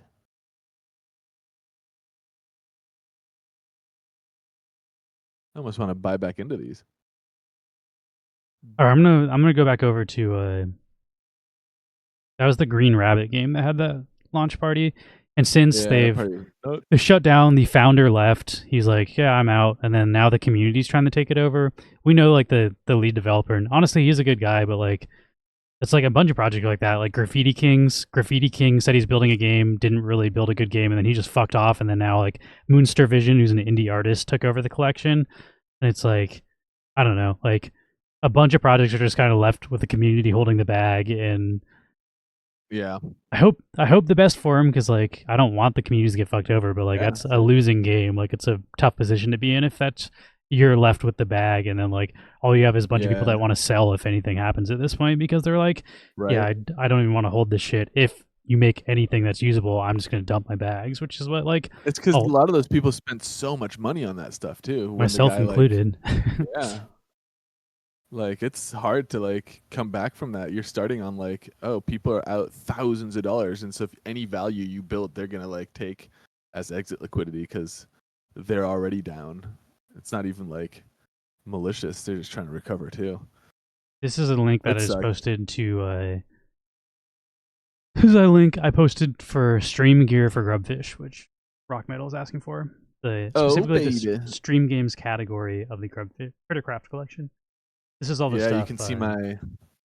I got a red trail for my guy, and I got cat ear headphones. Got my Guzo meter. The Green Yeah, Rabbit NFTs are now being recycled in the Woofy ecosystem, or am I mistaking? I stopped following along. I I mean, they're got still burned kind of hard by that, so I was like, I don't know. If it's for my mental health, I stopped paying attention. If they same. are, then that's I cool. dipped out of them. Uplift, yeah, it was taken over by Pigwig, and Pigwig's like the guy who built all those tools for our planet back in the day. So it's like it is now being operated by someone who has been in the wax community for a while, and they're trying to do stuff with it. Like I don't know. It's like we didn't buy Green Rabbit stuff to stake for Woof. Like we bought it to be able Yeah, to play the 3D game that they pitched that they were never really able to accomplish. But I don't know. It was an unrealistic goal that they're trying to do too. Like they were not equipped to run a yeah, gaming studio to launch a 3D game, which I now know. But at the time, like there's so much hype is buying into everything. Like oh, like these guys seem cool. They're gonna figure it out. And then almost nobody figured it out. If we're being real, like of the people that pitched games that weren't clickers on Wax in 2021, like I don't know how many exists and existed for more than like 6 months. Anyway, I'm gonna flip back over yeah, to Max now that I showed off the link for this, but I don't know. I don't even necessarily think it's like always the project creator's fault. It's like people are just overly ambitious. I don't really blame people for being ambitious, but people did promise things they couldn't deliver, which that's sort of where I start being like, well, you know what you can deliver and you're the one advertising stuff. So like yeah, it's up to you to do realistic advertisements because I don't know. We try yeah. not to Like advertise things we can't do. I aped into something, but I aped into it based on shit you said, and then you lied to me. So it's The like funny I'd be thing is, those fine guys if you ended up didn't being, it's lie to like, me. it's your fault for believing in me. Is like, that's what the guy from like Yeah, Crypto Rider right? So fucking hell. he's like, you bought a volatile asset, you knew it was speculative. I was like, yeah, speculative based on all of this shit you were saying. So So you're what basically you saying were I'm a fucking pushing, idiot yeah, for believing you. That's like where it came down to. yeah. I don't know. I got in so many fights with Sean, and I ended up just being like, I don't know, man. Like, That you guy's keep an coming idiot. in here shilling shit, and your last conversation I had with you is, I'm an idiot for buying into shit you shilled. So, like, why would anybody want to buy into this Why dumb would shit? anybody do this? Also, I remember, didn't they buy like a Bored Ape with like grant money? Yeah, Like, they got grant money from like how the EOS. They fuck got was like that? $100,000, and instead of building the project that they sold to us, they bought a Bored Ape and like, they're like, check out this Twitter for this Bored Ape we bought. It's like that's not what we They're bought like it. Like for the community. we bought into like there's gonna be a crypt Finny builder. You're supposed to be able to like blend Finnies and then make custom ones based on the attributes you had, and then there's supposed to be That wasn't like even a bad idea. That was a fun idea. and there's supposed to be like a staking thing where you could stake for some token and then like have like they're supposed to build some sort of metaverse. They didn't do like any of the shit on their roadmap, and then they're like, "It's your fault for believing the roadmap that I made." And then they Yeah, fucked off. They fucked off of Wax entirely. I think they fucked off of EOS entirely, and then now they're doing like Bitcoin ordinal shit. They've launched like several yeah. failed meme tokens. Like everything that team touches turns to trash, and then they like keep trying I to mean, it's because shill they're us not on it. looking. Yeah, they're looking to make a quick buck. They're not looking to build something worthwhile. I mean, we're here like 3 years later, and I'm sure they've made a lot more money than us. Yeah, It pays to be a shit sometimes. But it's just crazy to yeah, me let's people keep buying into their stuff. It's like Stockholm syndrome where it's like this person's like yeah, holding me captive. They fucked me over on 5 projects in a row. Let's buy into the sixth. It's like when Ashiki went over to Solana. It's like you guys saw how Wax Arena ended up, and you're buying into this new project he's doing on Solana. Like some of the top investors in Wax Arena then bought into a Solana shit. And I was like, I can't tell if this is like his alt accounts. Like who would be dumb enough to yeah. do it? But like I think they're real Like people, and who? I don't understand people's motivation sometimes. Yeah, that was like, wait, this guy already like showed you that he's full of shit. What are you doing? Whatever. That was People are one of the gonna most spend their money on disappointing whatever they ones. want. It's up to them. Ashiki got This I so just wanted close. to. His dungeon thing worked. Yeah, Like, it was actually a it was pretty on cool game. it was on the verge of like this is really fucking. And then also he was so ahead of everybody in like the staking world of like it's all like Non-custodial stake. non-custodial staking. It was like, dude, he had something cool and special built, and like a community of people that were willing to spend thousands of dollars on his like stuff. And he just, I don't know how you literally didn't have to deliver a lot more than what you already had. It was I mean, literally the like word on the polishing street is edges. that he has a gambling addiction and lost a lot of money sports betting, and that was the money he should be using to fund his company. So then he had no money left to hire developers and shit. That's the what I've heard through the ether, but I don't know how true that is. But he was good at poker. He won one of our creator pokers when we had. So I do know he's into gambling in that sense. Like, and he was also like, if you watch that match, like he definitely was fucking getting into it. Dan was also good at poker. Dan also fucking completely abandoned. Yeah, Multiple of our creator poker winners have rugged projects on Wax. dude, How I long guess we've been around. we should that's a good litmus test. You should play poker with people who you're trying to like follow, and if they're really good at poker, maybe Like, I don't trust like that. maybe a red flag. Here, this is Wombat, by the way. I have pulled up, and I just wanted to show you. This is the weekly chart, and you see, this is like how we were saying. I always like to see like overbought, oversold. Look at this. We became oversold, like almost flatline on the weekly here, right? And then from there to now, without recovering, we lost an additional 75%. Oh man, Wombat token is taking a hit. That's I'm crazy because not sure that's if there's like that's compared to Tether. I was gonna say if that's compared to Wax, that's a real bad sign because Wax is down, but that's yeah, that's what I was looking at first. I was looking at it in compared to Wax, and I was like, how is it falling? oh, it's doing worse than But Wax in the market. That's not it's a good doing worse sign. than Wax. It is way down. Look at this. This is the weekly chart from the peak to where we are now. Wombat token lost 90% of its value. Like, what happened? Like, ooh. That almost makes me want But to you can buy also, into it, though. To be honest, that's what I'm thinking right now. I'm like, what is this? This is, I like Wombat. I like their product. I like their platform. I like a buying opportunity. This has clearly also, if been you look like at the crushed. stock RSI, it's way fucking down. It's flat the fuck line now. Like at some point, and like let's go to the daily. Flat as fuck on the daily. Like this is price discovery. Obviously, like we've fallen below. This would have been the floor. And look, we approached the floor, we bounced, we hung around it, and then we lost it. And now it's like there is no floor anymore. So now we don't know, is this the place we should find resistance? I don't fucking know. There's no precedent for this. But we're down 90 fucking 2% from here and 75% from the floor. I wonder when is anybody playing Wombat? When does the season end? Is there going to be another dump? Because it I don't know always what dumps a little bit when the happens. season ends. And it is a token that they There's just pay for people playing clickers, yeah. and it also is a game that's known to be botted and stuff. So that is definitely a risk. Like when you're distributing your token to people exclusively interested in selling it, it can be bad for the ecosystem. But Yeah. I don't know. For it Wombat also is a like multi. It's a multi-chain token with a product with a way to make money from like Web 2 kind of revenue streams that most Web 3 things don't have. It's not a total like smoke and mirrors operation like a lot of crypto today assets is the are. season end according to Ah, iChats. so I wonder if it's been I'm distributed thinking yet though. Does it get distributed after the season end, or like was the Wombat distributed today? Because it could dump further if today it hasn't distributed yet. And maybe that's also like today, maybe people are trying to front run the yeah. cycle. Today's my day to shift around our positions, so I am tempted with this. So looking back at what we have for this week, when our wall, we have Wax Woof and we have Wax Booty Wax, Wax and Woof, and then Wax Booty Wax. And Wax Woof is only paying 9% APR. That's weak. We can do better than this.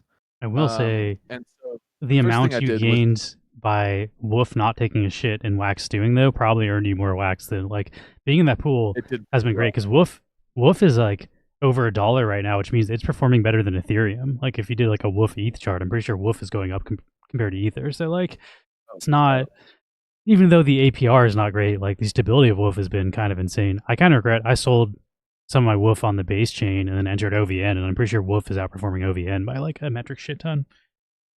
oh yeah. Although the OVN APR is nuts. I think I made like $400 or Yeah, but $500 OVN's this dropped like week. Just $10 since, which is a huge percentage of what I invested into it. I um, invested in it like 39 or something. Now it's like 29. uh, And yeah, I Wolf, bought a bunch I at sold Wolf at 34. like $1 and it's at $1. So like Wolf has literally been outperforming like everything in my portfolio except CRV maybe. Let me see here. I have, look at this. Let's go to Uniswap. What does Wolf look like if Swap. you just do the Wolf like Coinbase like versus USDT?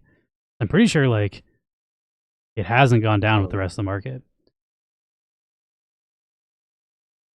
Not to say that it won't ever go down, but like Wolf is kind of performing insane during the more CMEX. Does it trade on bearish times. CMEX? Some XE. Well, here you go. In terms of US dollars. But if you look at the all-time Yeah, it's high, not it's never really dropped that much lower. not really dropping much. And then we can also take a look at it in terms of like uh let's go to, oh whoops, not Taco Swap, but Dex Screener. Dex Screener. Show me the Dex Screener. And then I want to look at a pool of, like you were suggesting, US or wax, and let's say woof. Whoops. Yeah, Wolf is doing WX. like insanely well to the point where I kind of regret selling it. I still have $1 billion. I still have a ton of Wolf. Yeah, So I'm still, billions of that's them. why I sold it too, is like I'm still keeping $1 billion. So I'm exposed to the upside, but like if it did crash, it's like I was holding like 2 billion or something. I was like, I'll sell half of it. Here it is on Uniswap, Woof and Wax. I'm sorry, Woof and ETH. Here we're looking at it right now in terms of dollars. Since it started on Uniswap, let's actually go to the daily chart. This is since the Woof Woof to base, the Wax to base bridge for Woof tokens. There we go. Since that went live, this is the Uniswap pool in dollars, and then here it is in ETH. Yeah, outperformed the shit out of ETH. I'm Look at it saying go. like, it's like And it's still Wolf, going. It's climbing lately. Look at the last 3 days here. Boom, boom, boom, boom, boom. they literally Up, up, just up announced we they go. burned like 16% of the entire supply. So I feel like if anything, that's bullish news, but Let's take a look at here. I have a yeah, like even though bunch of you're only earning 9%, the amount you're earning of Wax from just buying into Wax as Wolf goes up and Wax shits the bed is like doing pretty well. Although, yeah, as you're saying, like Wax is like at an all-time low, so it might be a good time to shift because if Wax comes back up, yeah. then you're gonna buy into Wolf. Let's see what's going on here. But I do think, Oh yeah, look at that. And it's making, what is that? 500,000 Woof already? No, 5,000,000. 597,000. Okay, That's still that's a not that much. decent amount. It's not bad. It's I mean, like that's 50 less than we cents, give but I away did, every time we do a giveaway. But that's true. I did claim it recently though. And this is up quite a bit too. This is just Wax and Woof on Uniswap. That's pretty great. yeah, Wolf has been doing Honestly. insane. So like, I don't think the Let's see how 8% is necessarily a bad thing when the actual token that's in the pool is outperforming everything else. what is that worth? Oh yeah. $530 still. Damn. Damn. And that's just a portion of what I got airdropped and sent to this pool. Well, that's pretty great. But yeah, anyway, Woof I do like, and the whole point of this is like Woof I think is worth to keep exposure to. But at the same time, Woof and Wax on the Alcor farm here at 9%, I think we can do better without adjusting our exposure profile.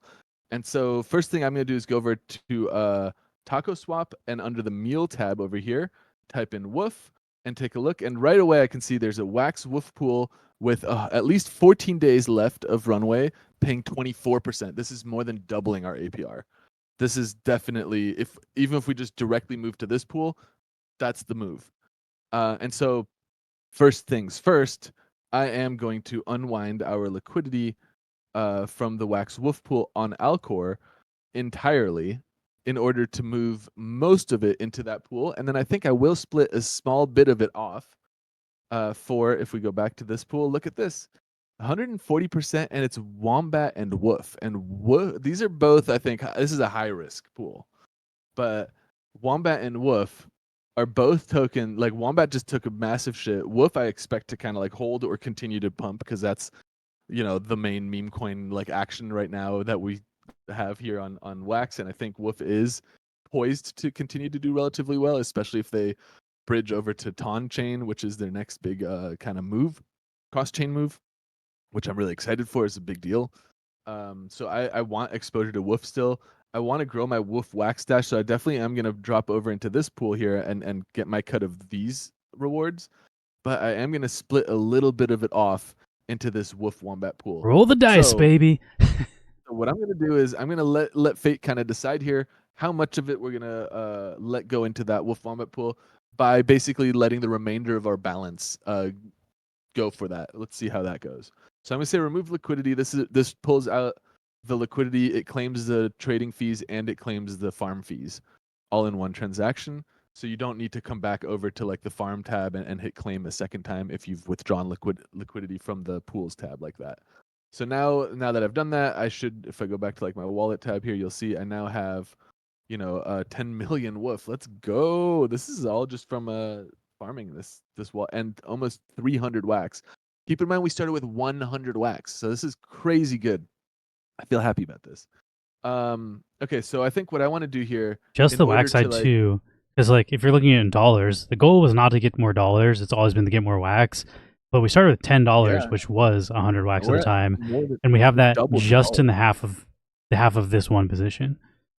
Yeah, so we did like well, and definitely I think you can go back and watch each episode where we're like doing and see exactly how we got there.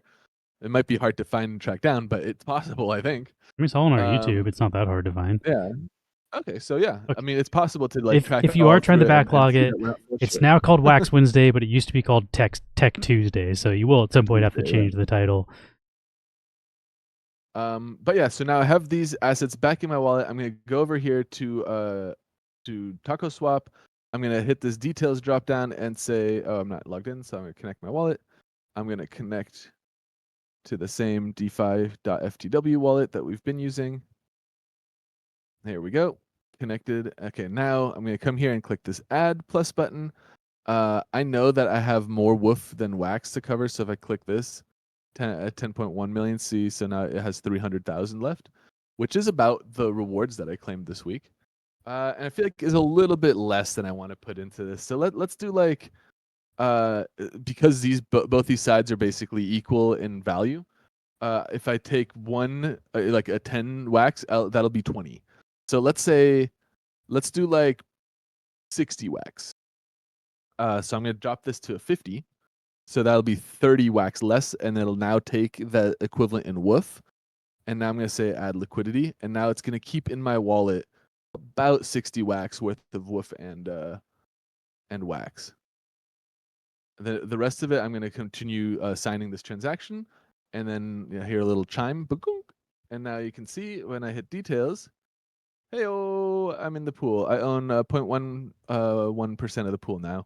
And so now I'm earning, oh, here we go, daily rewards. Now I'm earning 11,000. We were only, keep in mind, only making about, 5,000 over on Alcor. So now we're making almost double that amount in Woof and some Taco tokens. Great, we'll be back next week and claim these rewards. But the last step now is we want to get a little bit of exposure to this pool. Nice high APR. Speculative on the Wombat side that it's going to bounce. It sounds like the season end was today. It also is down 75% from its previous floor and 94% from its peak, its last peak, not its all-time peak. It's let me just pull that chart up again. This is a very kind of devastated chart looking at the daily here. This is the last peak I was talking about. So from here to the current price, if we again grab our little ruler and click we were there and we drop down to around the line, 90% down, and that is not the all-time high price. So from its last peak, we're more than 90% down, 75% since we hit this bottom. Huge sell-off. maybe we see this recover, and a recovery here can be expected to be relatively aggressive after such an aggressive sell-off. So I do want a little exposure here, roll the dice a little bit. And so what I want to do is, again, add a little bit to Wombat Woof. I still have Woof. I need Wombat. And what I'm going to do is go over to the Wax on Edge, and I'm going to swap my Wax into Wombat. I'm using Wax on Edge because I want the Wombat kickback, and I don't know where the best deal is for this. So let's do it here. 32.55 Wax turns into 1,800 Wombat tokens, and looks like the best deal would have been straight up on Alcor. So you can see it's only doing Alcor, which again, like, okay, I could have done it on Alcor, and the result would have been the same. This way, I know I got the best deal, and I'm getting Woof kickbacks. Literally, I always use Wax on Edge when I can. And the last thing I kind of mentioned on it earlier, this will also query the spot market. So like if you were doing like a huge amount, like 1 million Wax or something, let's do 1 million Wax. You can see, look at this, it's Alcor market as well. So it's actually filling limit orders as part of a swap transaction. So it's doing all of this in one transaction.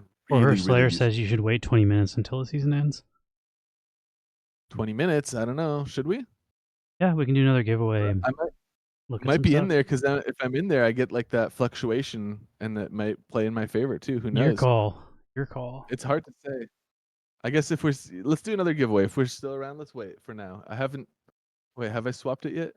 I guess if I've swapped it already, then it might. Oh, I already swapped it. I guess I could swap it back. I feel like just going at this point with the volatility. Yeah, I already made the swap. Fuck it. I'll just finish it here. Let's finish it, and then we can do the giveaway. So, now I've swapped my Woof Wax. I'm gonna get some Wombat for that. I'm gonna click down here, plus price. I'm gonna click the Wombat side, make sure that I can cover it. Yeah, I can tell that I have 14 and I need 11, so that's fine. I'll have a little bit of an overflow at the end there. And at this point, holding Woof is the safest thing you can do on Wax. That's what I was honestly thinking. Like with the leftover, I might just sit in Woof. Like Woof seems like not a terrible position to sit on. And there we go. So now for the next week, I'm in these two pools here on Taco Swap. I'm expecting to make 11,000 a day in Woof here. Another that's nice, almost another 10,000. Look at that. Like just because of how much higher this APR is, I barely put any liquidity in here comparatively. But like this was 60 Wax compared to 500 something Wax here, and I'm getting very close to the same amount of Woof because the APR is powerful. But keeping this in mind, look at this. I have 200 days worth of runway here. This is going to be kind of a fun position to see if we do well with. Is also going to be an interesting one because none of this is denominated in Wax. So we'll have to see how do we do when we start with 1.1 million Woof and 1,700 Wombat. So with the remainder of that, so now the wallet being basically split into those three pools, the two that we just saw on Taco Swap, and the one that we still have in the Wax Booty over here, earning the remainder of what we have left now in Woof is about 31 cents here, 300,000. And I think, like Lewis was saying, the move might be just to hold the Woof. So I'm just going to hold the remainder of this Woof for the coming week. But that kind of will wrap up what we want to do with this week's DeFi moves.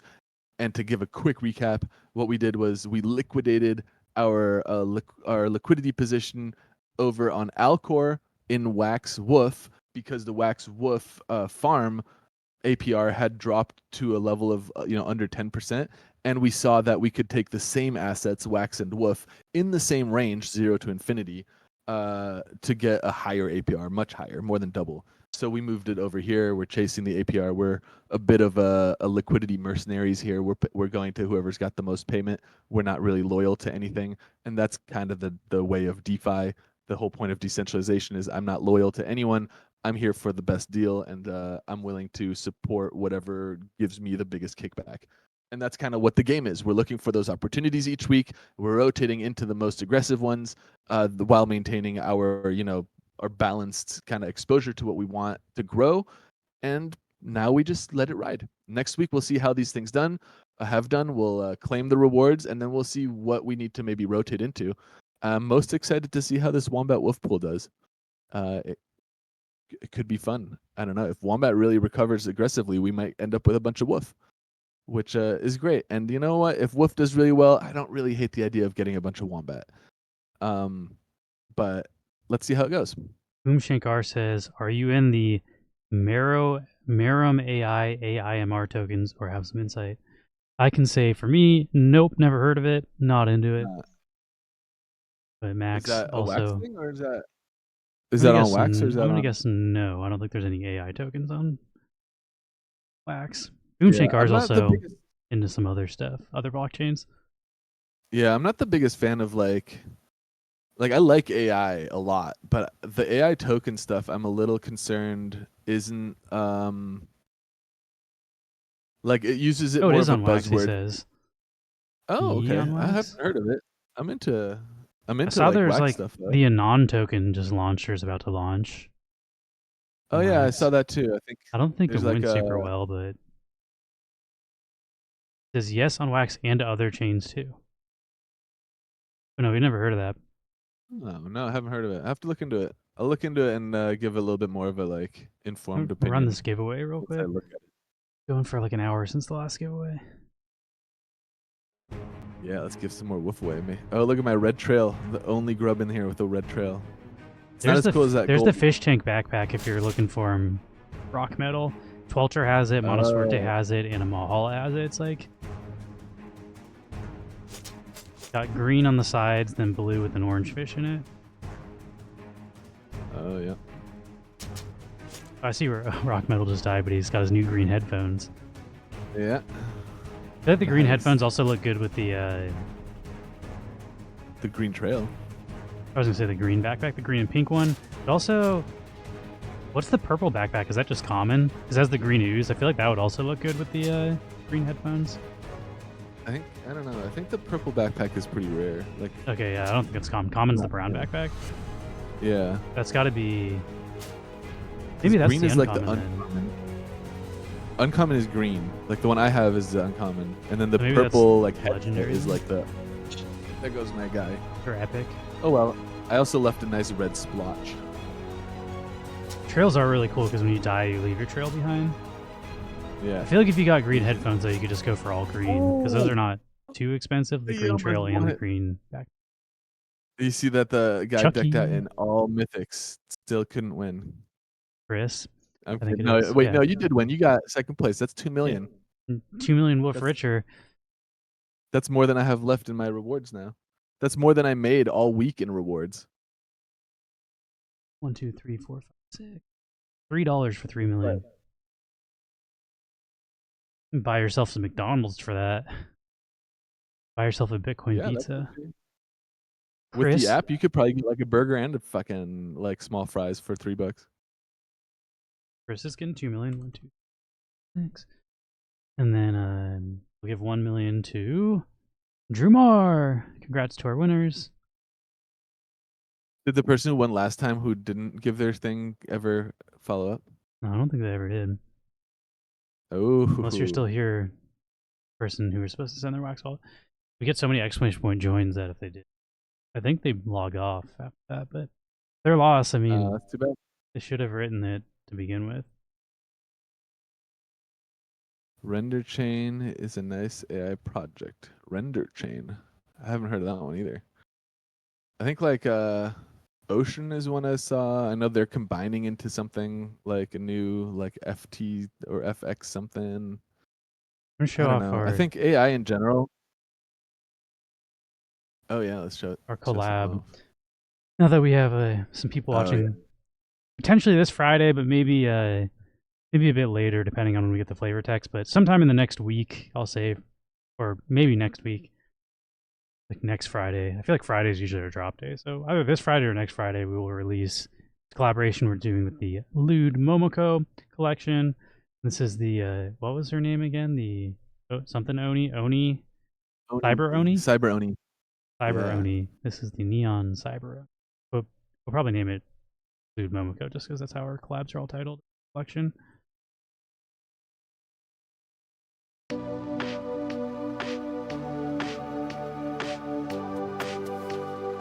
you have one of these rendered that's not as long? how long the song is. Yeah, that's how long the song is. Okay.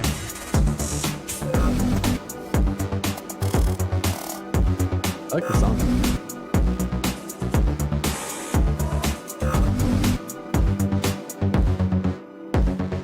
Yeah, I made the song. Max and Paul made the artwork. Here's like the Neon version. Neon is in Neon City, a fictional city that all of our artwork exists inside of. Oh yeah. It's our first collab drop in like a year though. It's pretty dope. I'm excited for it.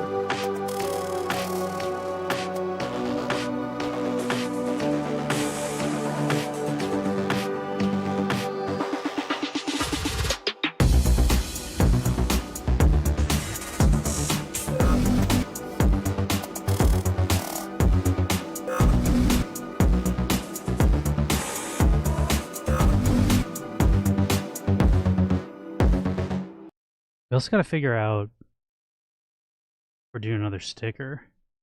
Contemplating maybe just like trying to shut down our Shopify until we're ready to like revamp our sticker thing so we don't have to pay for it every month. Do another set.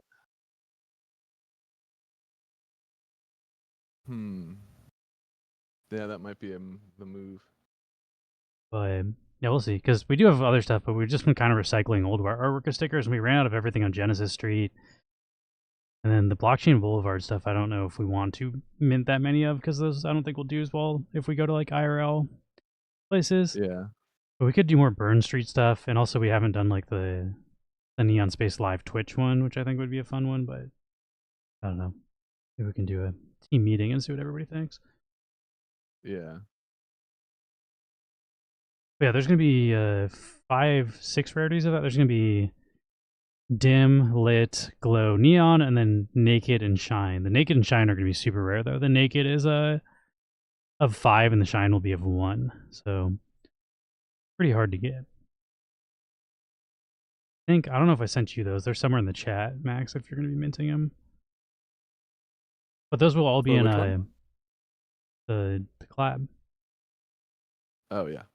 But those should be in the packs. We're not doing a blend for the Naked, so there'll be 1 card packs, and there'll be a 1 of 1 in those packs of the Shine.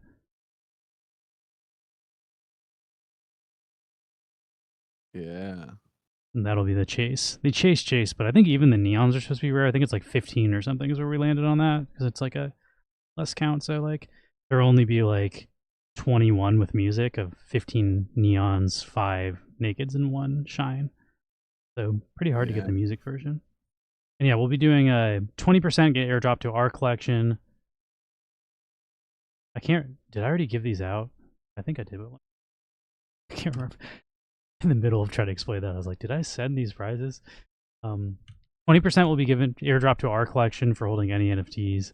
20% will be airdropped to the Lewd Momoko collection, and then the last 60% will be giveaways between Lewd Momoko and ourselves. So the last one I sent was to M4YHE, the wallet of Ramar. It is, so I think I sent these. Let me make sure. Chris is Y. Yeah, okay, so these are all sent. Opening up a new giveaway. I'll do one more giveaway and then call it a stream, but last chance to win some Wolf for the day. I'm excited about that collab piece. Cool. Same. And then there's also a bunch. AIMR. There's a bunch coming from the Lewd Momoko collection as well. So there's going to be a non-neon version of that artwork. If you hold a Lewdy, I think you get dropped one. I'm not exactly sure how the other ones are being distributed, but check out the Lewd Momoko collection if you like the artwork and you want like the original non-neon version. Yeah. I think the common one looks pretty, like, no background, no nothing. I like the top rarity one too, though. Don't like the dark. I think the common is getting airdropped to anybody who holds a Lewdy. There's like 512. I can just I don't know if I can, like, I don't know how not safe for work it's gonna be to try to look that up, but there's 555 total, so it would kind of make sense if 512 people held them. But I feel like there's at least one person people have doubles and stuff. So I'll just check on a different browser. I can tell you how many people. That might be if you hold any NFT from the collection. Yeah, I have 2 Lewdies in my Mac wallet. I think there's someone that has like 32, so I feel like there's got to be less than 500 people that hold that specifically, but let me check. Yeah, I mean, I definitely have 2, so there's at the most, there's 4.99. No, 1.3K accounts hold the collections. That's not I think I bought my last one for, like, 500 wax back when wax was worth more. Ludi. Ludi has 171 people holding. Yeah, I don't know. I don't know how the math works. Maybe you can get multiple if you hold multiple, and then there's just some people. Well, there's 38 still in the pool, so that's probably what it is. I bet 555 minus 38 is 5.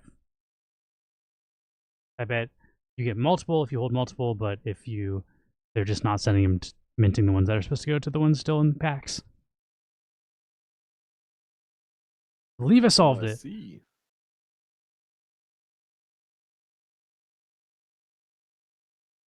And thank you, Drew Mars says the music was catchy.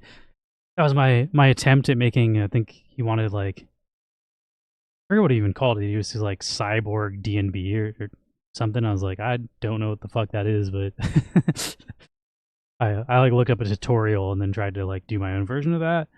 But he said he wanted like cyborg noises, so it has all these like noises like in the middle of the.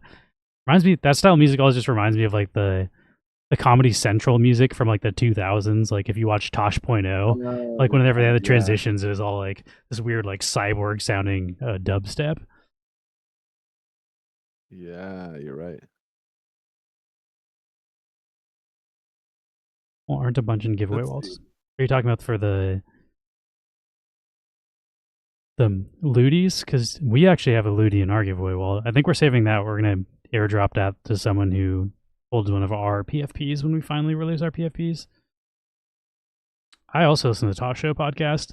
I just listened to, he had a cowboy on, a guy who like rides horses, and I don't know if he herds cattle. He's like a guy had a crazy life. He like grew up without running water, and like they lived off of the land, so like they didn't really go grocery shopping. They like ate like rodents and fucking like plants and shit, and like I guess like the government didn't know his family existed either, so like they didn't go to school, and they had like a bunch of siblings, and like I don't know, that was guy had a wild life. He brings up very interesting people. Like Tosh's whole thing was like every comedian's podcast is just a bunch of other comedians fucking talking about comedy, and you see the same people on all of them talking about the same stuff. So he's like, I want my podcast to be me interviewing people who don't do stand-up comedy and people who have like normal jobs and just have interesting lives.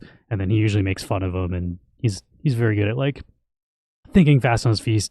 And he also kind of does like not quite roast humor. He's not like Tony Hinchcliffe level roast, but he definitely kind of pokes fun at people. So 8 plants and shit. Okay. I meant he ate plants that they harvested. There are plants at the grocery store, and he ate plants that like when you hear about what he talks about eating, like he was eating shit that you can't find at a grocery store. Is what I meant to say, but my memory isn't good enough to recall the exact things he was eating. I remember it being like bugs and stuff too. Like he was eating stuff that you would not normally eat. I got some plants at the grocery store. I got a butter crunch lettuce. Is that what it's called? It's something butter lettuce, but that's what I've been using in my burgers. Dandelions. Yeah, he ate dandelions. Have you eaten dandelions? Wait. Dandelions. I feel like I maybe have tasted it. Yeah, basically like but they just had to survive, and like I guess his like stepdad or dad also cooked meth was his job. Like, and he'd leave for weeks at a time and come back, and he didn't realize until afterwards that he's like fucking Walter Whiting shit. Like he's a meth chef, and that's what he's saying. He's like maybe once a month his dad would go to town and I guess sell meth and then come back with groceries from a grocery store. But like butter crisp, is that what I said? I don't even know what I said at this point. I think I said butter crunch. That's like a Butterfinger. Butter crisp, yeah. I've been eating burgers. I got burgers for 4th of July, and then like I've got 8 buns, and the buns are gonna go bad if I don't eat them. So I'm just like powering through burgers, eating a burger a day keeps the doctor away. That's what I heard. Been having nice. A lot of burgers. I love burgers. Burgers, honestly, like my stomach's so weird. Like I'll eat like we're getting a TMI zone here too. This is off the rails territory just tomorrow, but like I can't digest peas for some reason. Like, so I'll put like peas and carrots and rice, and that's all I eat. and then just have like the grossest, nastiest diarrhea. Like you'd think rice, peas, and carrots would be like good for me, and like I'd have healthy bowel movements, but I eat burgers, like straight up burger, and then like digestively, that's fine on my stomach. So it's like I don't know what the fuck's wrong with my stomach. Like vegetables are like exploding my stomach, and then I'm eating like burgers with cheese and like potato chips, and then like feel fine. So later, iJats, thanks for joining us. Next week we will be doing the same thing on Wednesday.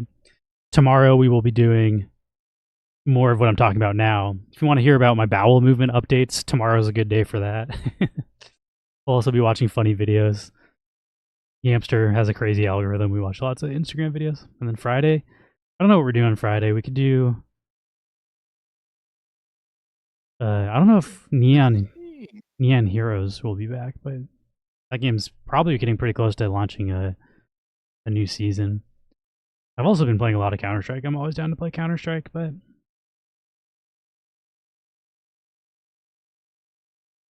Interesting. apparently some random native plant that grows rampant in my parents' yard is something poor peeps used to eat in depression times. You can only eat the youngest plants and you have to boil them and change the water 3 to 4 times or they're poisonous. That sounds like something you just shouldn't be eating. It's like, if it's over 6 weeks old, you're fucked, and if you're not changing the water out multiple times. There's a very narrow window during which this plant is edible, and then it becomes poison. Yeah, it's like the puffer fish of plants. Yeah. Isn't the puffer fish, if you cut it wrong, it's like poisonous, but like I think so, yeah. I think there's like a poison, like it's a poisonous fish, and it has like the poison stored in like a gland that you need to cut really close to while you're filleting it. And if you cut the gland, the poison leaks onto the meat, and you can get Smoke weed sick or every die. day. yeah, I'll just pass on that. I don't need puffer fish Yeah, enough to it's a want to risk pass. it. What if it's It's also super like good though? I feel like it's more of like it's a skill, like a show off that you're a good sushi chef because you can cut a fish that like that, and your clients trust you enough to eat it. I feel like that's how some of the rare shit works too. Like maybe this is not a popular opinion, but caviar to me is just kind of gross. Like I don't think caviar tastes good. And I feel like Yeah, it's very people salty. like I feel like people mistake scarcity with goodness, and then like, oh, this shit's super expensive and rare, so like it's really good. But there's like some stuff when you get into that echelon of food where it's like this doesn't actually taste very good. Like I think there's a reason it's rare is because people don't need this shit. It's not that good. But I don't know. Maybe Yeah, I'm wrong. I did find this AIMR token that you're asking about, by the You can way. flip over your screen. So it has been trading on Wax for a few days. Here it is in terms of Wax. It looks like 10,000 of them would be required for if I go over to their app here, you can participate, and I guess you can stake some tokens to get kickback rewards. You need, I think, a minimum of 1,000 to do it. But you can go all the way up to 10,000. But let's say if you just did 1,000. So far, I'm only able to log into this from Ethereum mainnet and from Base layer 2. But when I look for buying and sourcing from the same website, ETH mainnet, Base, Wax is on here, and Solana is incoming. And if I click on here, it is going to take me to that token wallet. So I know, or not wallet, but like the liquidity pool analytics, so that I know this is the actual AIMR token is the one that they're talking about. You can see that there is Not a lot of value locked or volume. 17K in this pool so far. But again, it looks like you need 1,000 of them to stake, and once you have them, it looks like you need them on like Base or Ethereum in order to participate in this. But then it seems like what you're doing here is like you can type in prompts to ask questions, or you can answer questions, and then I guess you get like points for submitting prompts and for submitting answers and training AIs. It seems kind of interesting. What if you just feed it totally incorrect information? That's what I'm like. I don't know. Is like who's vetting the stuff that you're feeding it? But either way, it's an interesting concept, and it does clearly have like a little app, a little like interface, and multiple chains that have liquidity for this token. How do you get it from Wax to other? Is there a bridge, or you can't use it on Wax? It doesn't seem like I haven't found any sort of like bridge to move between these guys. And Rock Metal saying the goal is to get just enough of the venomy area that Peep's lips get tingly, but you don't kill them. You'd also get Oh you man. can get the non-dangerous parts of it pretty easy.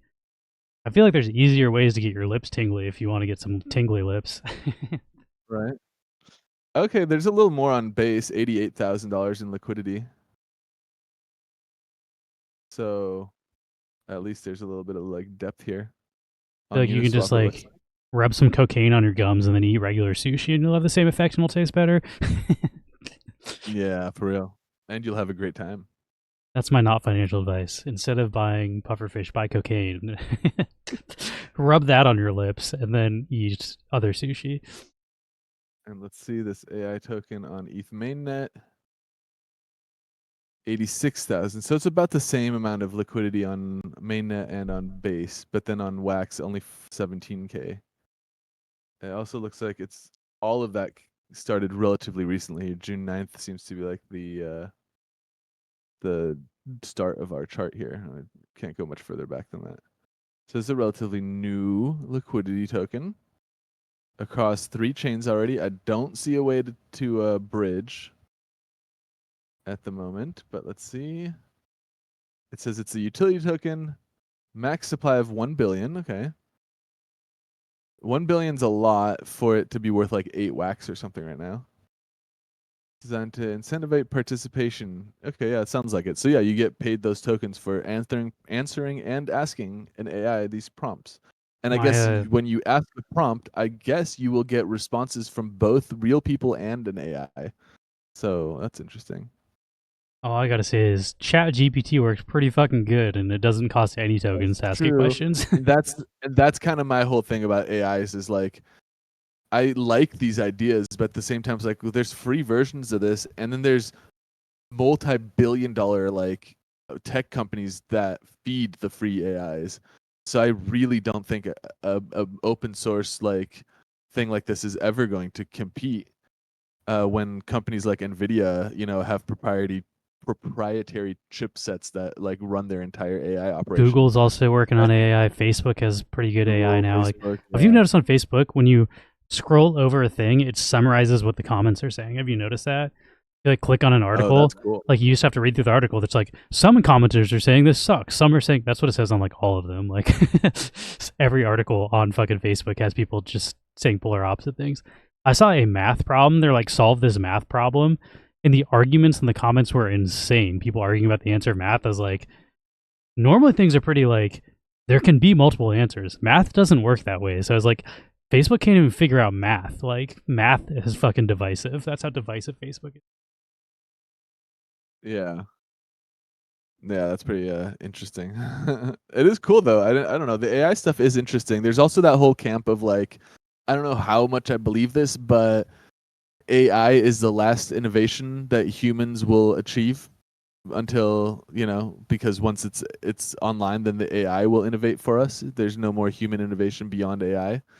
And part of that is also why Nvidia is now worth more than Apple and Google and Amazon is because they own the chips that run the AI stuff. Everyone who's developing AI is buying microprocessors from Nvidia, and Nvidia is the only one who makes them as good as Nvidia makes them, and therefore Nvidia uses their own microprocessors to run their own AI shit and uses that AI to improve their own microprocessors and then limits how many they're selling to everyone else. There's no way the competition can keep up.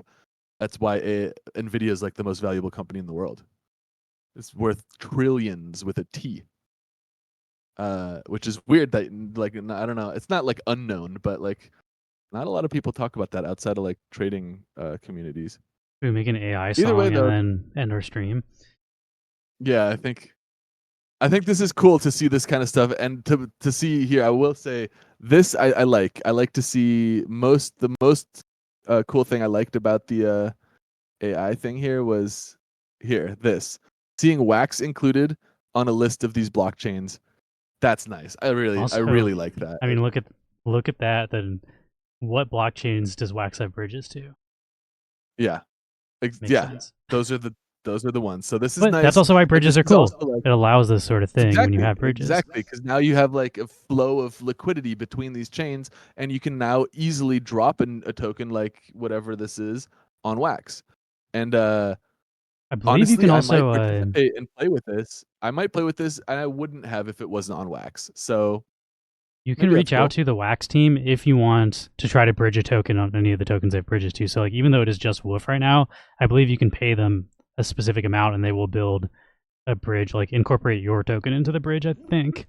I think I saw somebody like talking Okay. about that in one of the chats. We haven't really seen it happen yet, so time will tell if that's true or not, but speculative. Somebody said that in a chat that I read, so it must be true. Everything you read on the internet is true. Yeah. Chat rooms, 100%. But this is definitely the most exciting part of this AI project to me, is just the fact that Wax is included on like launch basically as a chain that this exists on. Pretty cool. All right, let's make a AI song. Last call for Crittercraft. What should we make our AI song? Yeah, Suno, right? We made a really good one about surviving a rug pull, but yeah, does anyone have any suggestions in the chat for like a song prompt? What do you want to hear a song about? I think last one we did that was like a smash hit was Is this the right website? what was it called? Crypto Dreaming or something? Is it Suno? It's Suno? Yeah, Sona. Yeah, that's it. I guess they just updated their UI. Let's see. Can we do one Right? about Rock AI Metal's taking over the changed world? them. Yeah, AI being the last innovation that humans achieve. I also don't think that even makes sense because like the way AI works, It doesn't at all. the way AI works is Yeah. it takes shit that we've already made and then like blends it. Basically, like it doesn't create new things.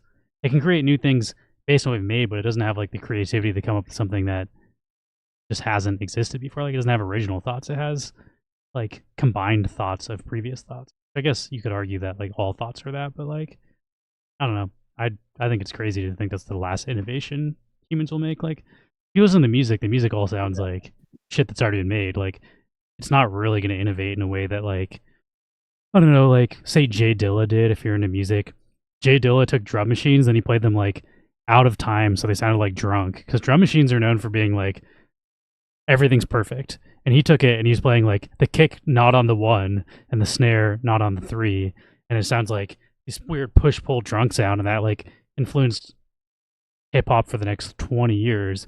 But that's not something necessarily that AI ever would have come up with.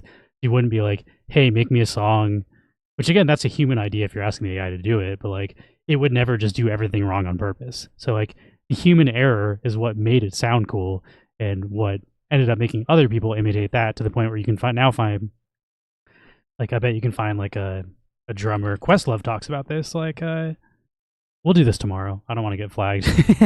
Like bring up a Questlove clip. But now drummers now play off time to copy the Jay Dilla beat, and it like went full circle of like, but it's the human element that made it interesting, and that would have never happened accident. Like an AI would have never just made everything out of time like that.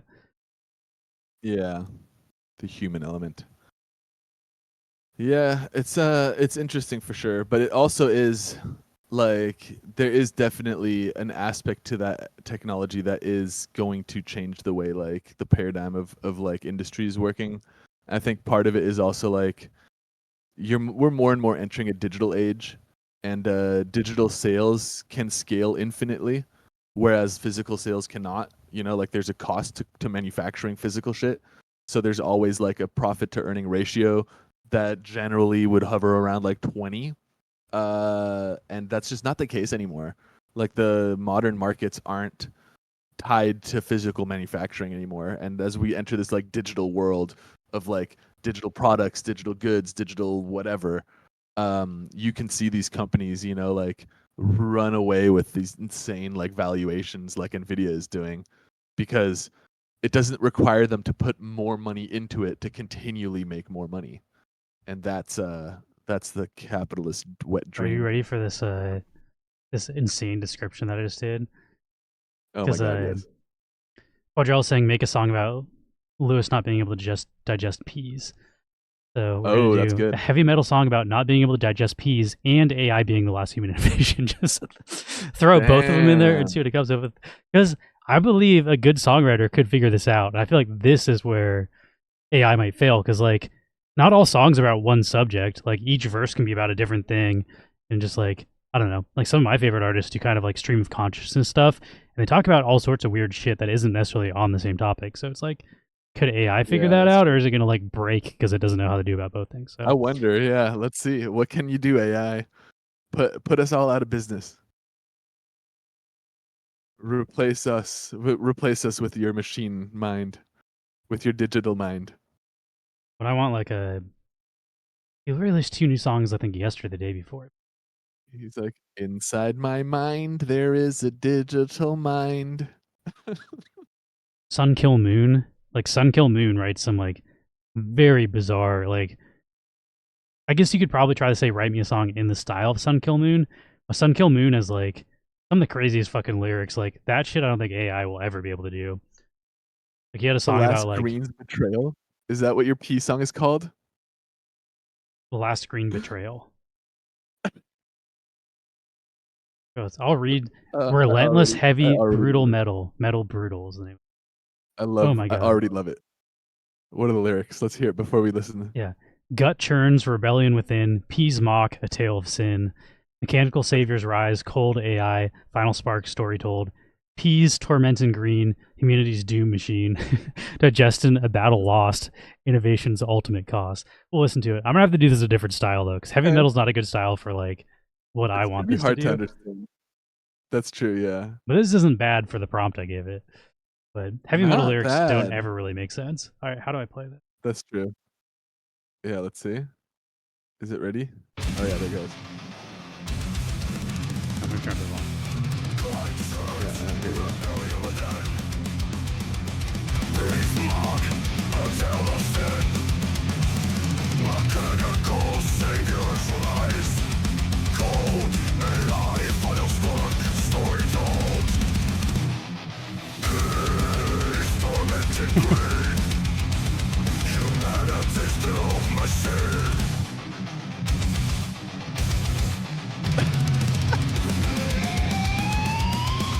Some interesting guitar noises.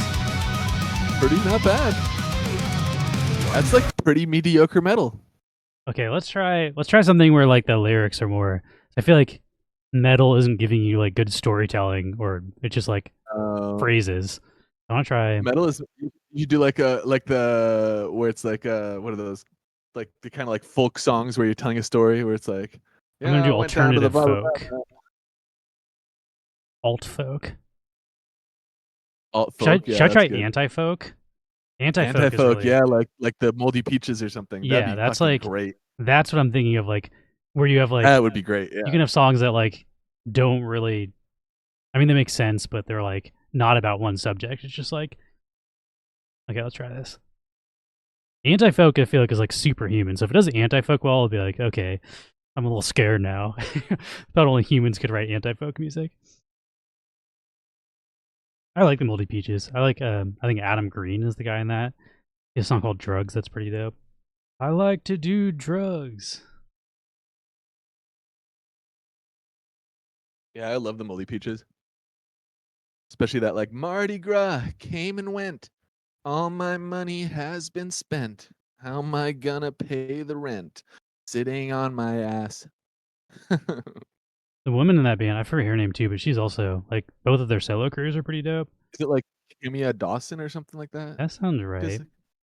There's some name He like also that. has like a crazy like she almost died several times as like drug addiction and Oh crazy yeah, shit. Like they have she's fucking rough lives.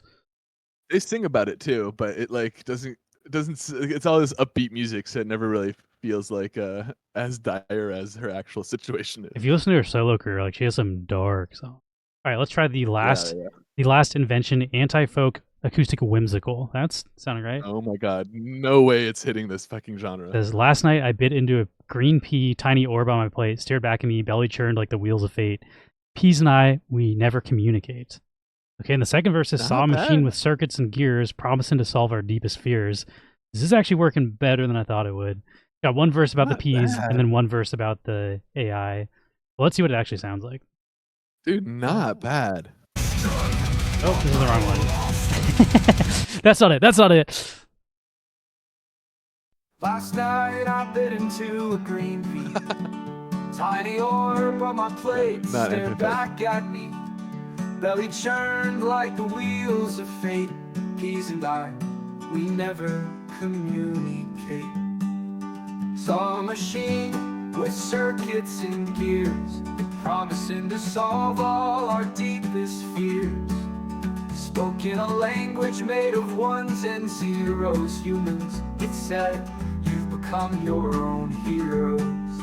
Piece of the earth ain't made for my guts, just like the AI that calculates, but in the end, we're just storytellers, living off dreams and run-down cellars. Not bad. What? Back in the day, folks made stuff with hands. Now it's all codes and metal bands. The lyrics are okay, but the actual music is like the most generic. Also, it's not anti-folk. Oh, yeah. Like that's just actual folk It's music. not hitting the genre. Yeah. Anti-folk is supposed to be like, it's called anti-folk because they're like playing against the like stereotypes of the genre, and that just sounded like a stereotypical folk song with different like weird lyrics. Yeah. That sounded like pretty mediocre. It sounded like fucking mediocre Mumford and folk Sons or something. Like, Yeah. Mumford and Sons is not anti-folk. That's like the definition of not what anti-folk. anti-folk is rebelling against. And I do feel like that was kind of like your point at the beginning. You're like, I don't think the AI is going to nail the anti-folk because it's literally like a human genre. Like, it's a very high concept thing, and there's not like a shit ton of it out there.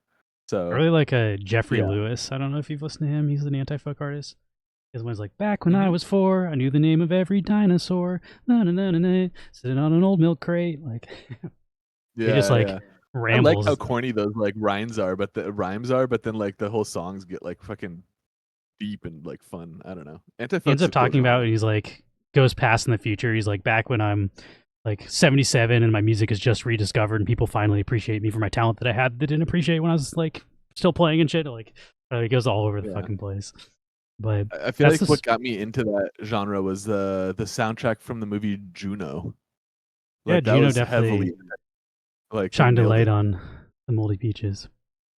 Tenacious D is, they could almost be called anti-folk. They're more like, It's almost like, I feel like it's parody more than anything. yeah, they're more though. like comedy rock, I would say. Yeah, comedy, like parody rock. Also depends on the They're album. great, Their though. first album could probably be closer considered anti-folk. Yeah, their But first then they're album, like, I'd say is the Pick of anti-folk. Destiny and like the new album, it's like they're just full band productions. Like it's not even really folk music. It's just like But comedy yeah, I would music. say if you listen to like the Juno soundtrack, all of that stuff is anti-folk. Like almost all of it. It's very like angsty coming of age style like feel. Like, Also look up you know, those anti-folk. artists' solo careers. Jeffrey Lewis, I think, is like Yeah. the king of anti-folk. I can't play his music today. I can play it tomorrow when we don't re-upload our shit. But yeah, he's Tenacious D is fucking awesome, by the way. They do out here in LA, they do a festival, a music festival, Festival Supreme. I don't know if they still do it, but it's super fun. They invite his a bunch top of like played song is comedy called artists. "The Last Time I Did Acid, I Went Insane." That's anti-folk. Let me read you the That's lyrics. anti-folk, yeah. Last time I did acid, I went insane. Lyrics. Yeah, they write very strange songs. That's very anti-folk. The lyrics are, it was a night in July, I think 6 years ago. Why did I eat the acid? I don't know. I wasn't thinking and I wasn't scared. Why did I eat the acid? I wasn't prepared. Last time I did acid, I went insane. I was hanging on with some friends. I just getting loaded when all of a sudden my mind exploded. I had a flash that I was gay and I got paranoid. I was sitting on the floor listening to Pink Floyd. The last time I did acid, I went insane. I was drawing crazy pictures, and before I was done, the picture started pulsing like an alien lung. And I said, oh my God, this has just begun. It's 12 more hours before I was done. We were up on the rooftop, and I'll tell you the truth. I was convinced I had already fallen off the roof. And these weird metal things rolling around in outer space were teleporting me from place to place. The last time I did acid, I went insane. I feel like that's like, I don't know. Yeah. I don't think an AI can write that shit. You got to be a human and actually like go insane on acid. For now. We'll see. AI's coming to replace us all. In the future, AI is going to create content for other AIs to consume. Yeah, I don't know. That's also like was innovative when it came out. Like try to make anti-folk before anti-folk existed, which is what those people did. Like it's like you could try Yeah. to type that shit into an AI. Yeah, I think that's straight up in one of like the lyrics to one of those songs where she's just like, "Me and my friends are so smart. We invented this new kind of art." It's like, I don't know. It's also not super They're popular. Like you're looking at some of the it's songs, not like popular, yeah. Jeffrey Lewis It's Backward I not Forge. I'm popular like, at all. that's a fucking hit. Had like 75,000 views on YouTube. I was like, oh, that's not a lot. Like, Yeah, people don't listen to anti-folk, and it's because it's very anti, like, it's not, yeah, it's not for mainstream. but That's the those whole are the fucking artists point. that end up influencing like those are the people that like the Strokes were hanging out with, and like I don't know, like those people end up being like who the people that end up making really good pop music are influenced by, because their shit will never be commercial. But like there's always like the way commercial music works is like somebody finds something from the underground and they figure out a way to do it that's more commercially viable, and Yeah, then the labels see that and they oversaturate the shit out of it by trying to get a bunch of people to reproduce that until all of the integrity of the original thing that went underground works. I talked about this in like in a talked about this in our Discord. I forget who it was with, but it's like Nirvana and like Pearl, not even Pearl Jam, like Nirvana and Alice in Chains, kind of like they were learning from like the Meat Puppets and like the Pixies and like shit from like the late '80s, and they turned that into grunge, and they got really popular, and that is what inspired like Nickelback, Creed, Bush, like all the next era. They took yeah, that style of music, but then they took the lyrical content away, which is what made grunge kind of cool and alternative. They just took like, oh, we'll do like aggressive sounding rock, but then let's put it in like this the hair metal or arena rock format and write like Photograph instead of like one of the songs Kurt Cobain wrote that were like, you know, more poetic. So they like took all the artistic substance away, just took the like bass craft sound. They're like, smells like Teen Spirit, but not with weird lyrics. Make it about a love song, just traditional love song. And then it's like yeah. ends up like carving away AI stuff. all of the stuff that makes it. But that's like the trend of music. Hip hop did the same thing. Hip hop started out being like about a, you know, like the black experience and like growing up in the hood and like violence and like all that stuff, police brutality, like late '80s, early '90s, and then by the 2000s, you have like 50 Cent doing Candy Shop, like suck my dick, it's like a lollipop. Like it always devolves into like, Yeah, how can we turn this into like the most commercial version of that's that? what the people want. And I'm not even Yo, saying the pop yo. versions of it's bad. I'm just saying like the people that did like the Moldy Peaches are never going to be the super commercial ones, but they might inspire the people that end up doing the thing that's imitated for the next 20 years. So Yeah, I do think those artists are super important, and I don't think AI is ever going to be able to produce that. AI might be able to, once the Moldy Peaches exist, copy that and make that version of it, yeah. or the more commercial version. Make the more popular thing. Yeah, that's I could see them do that. Rip off the original stuff and like make the popular version of it that's more accessible. I still Probably. think the real art, like the true innovators, like the Velvet Underground, who again, like the Velvet Underground were never really that famous. They broke up because they couldn't sell enough records or tour, and then like Yeah. Velvet Underground's probably more well known now than they were in like the late '60s, and like Oh, Lou for Reed sure. didn't have a hit in the Velvet Underground. Lou Reed had hits as a solo artist, and that drove people back to the Velvet Underground. But like, yeah, like Velvet Yeah. Underground has been influential to people for 50 years, and they like never sold that many records. So like that sort of Yeah. thing, which I think is super important to music and progressing music further, that's never going to be taken by AI. AI, I do believe, can make a bunch of fucking stereotypical garbage. So like, if you're making Yeah. stereotypical garbage, you should be afraid of AI. But if you're trying to like push the limits and actually be innovative, I don't think AI is ever going to do that. Yeah, I think it's pretty good at hitting the mediocre mark, like the mediocrity mark. It's like, dude, it And can that replace mediocre that is a stuff. lot of music too. That's like an Yeah, argument I saw a recently. lot. Rick Beato, who's like a big music YouTuber, he's like very into classic rock and stuff. And he's basically like arguing that technology has made music worse. He was like, because it's easier to make music, now people are just like, they're Yeah. quantizing shit. They're using like pre-built chord progressions and samples, and like nobody knows how to play, so music sucks. It's basically like old man yelling at cloud shit.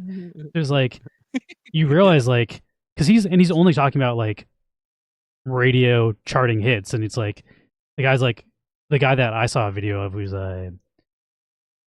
fuck, what's his name? He's the bald guy on YouTube that does music reviews. He's like probably the most famous YouTube music critic. But I'll Google it. If I just type YouTube That's music not my, critic. that's not my lane. Anthony Fantano, I saw it as I was doing it. Yeah, I just type YouTube music critic, and he's the first person that pops up. I feel like there's no way you haven't seen Anthony Fantano if you've been on the internet for like. He's been doing this for like 20 years on fucking YouTube. I'm pulling up his picture here. But his whole thing was like, you know, like music sucked in the 60s and 70s too. If you look at the #1 hits in the 60s, there's a bunch of like novelty music. There's like jingles and shit. Like there's all sorts of commercial garbage that did super well in the 60s.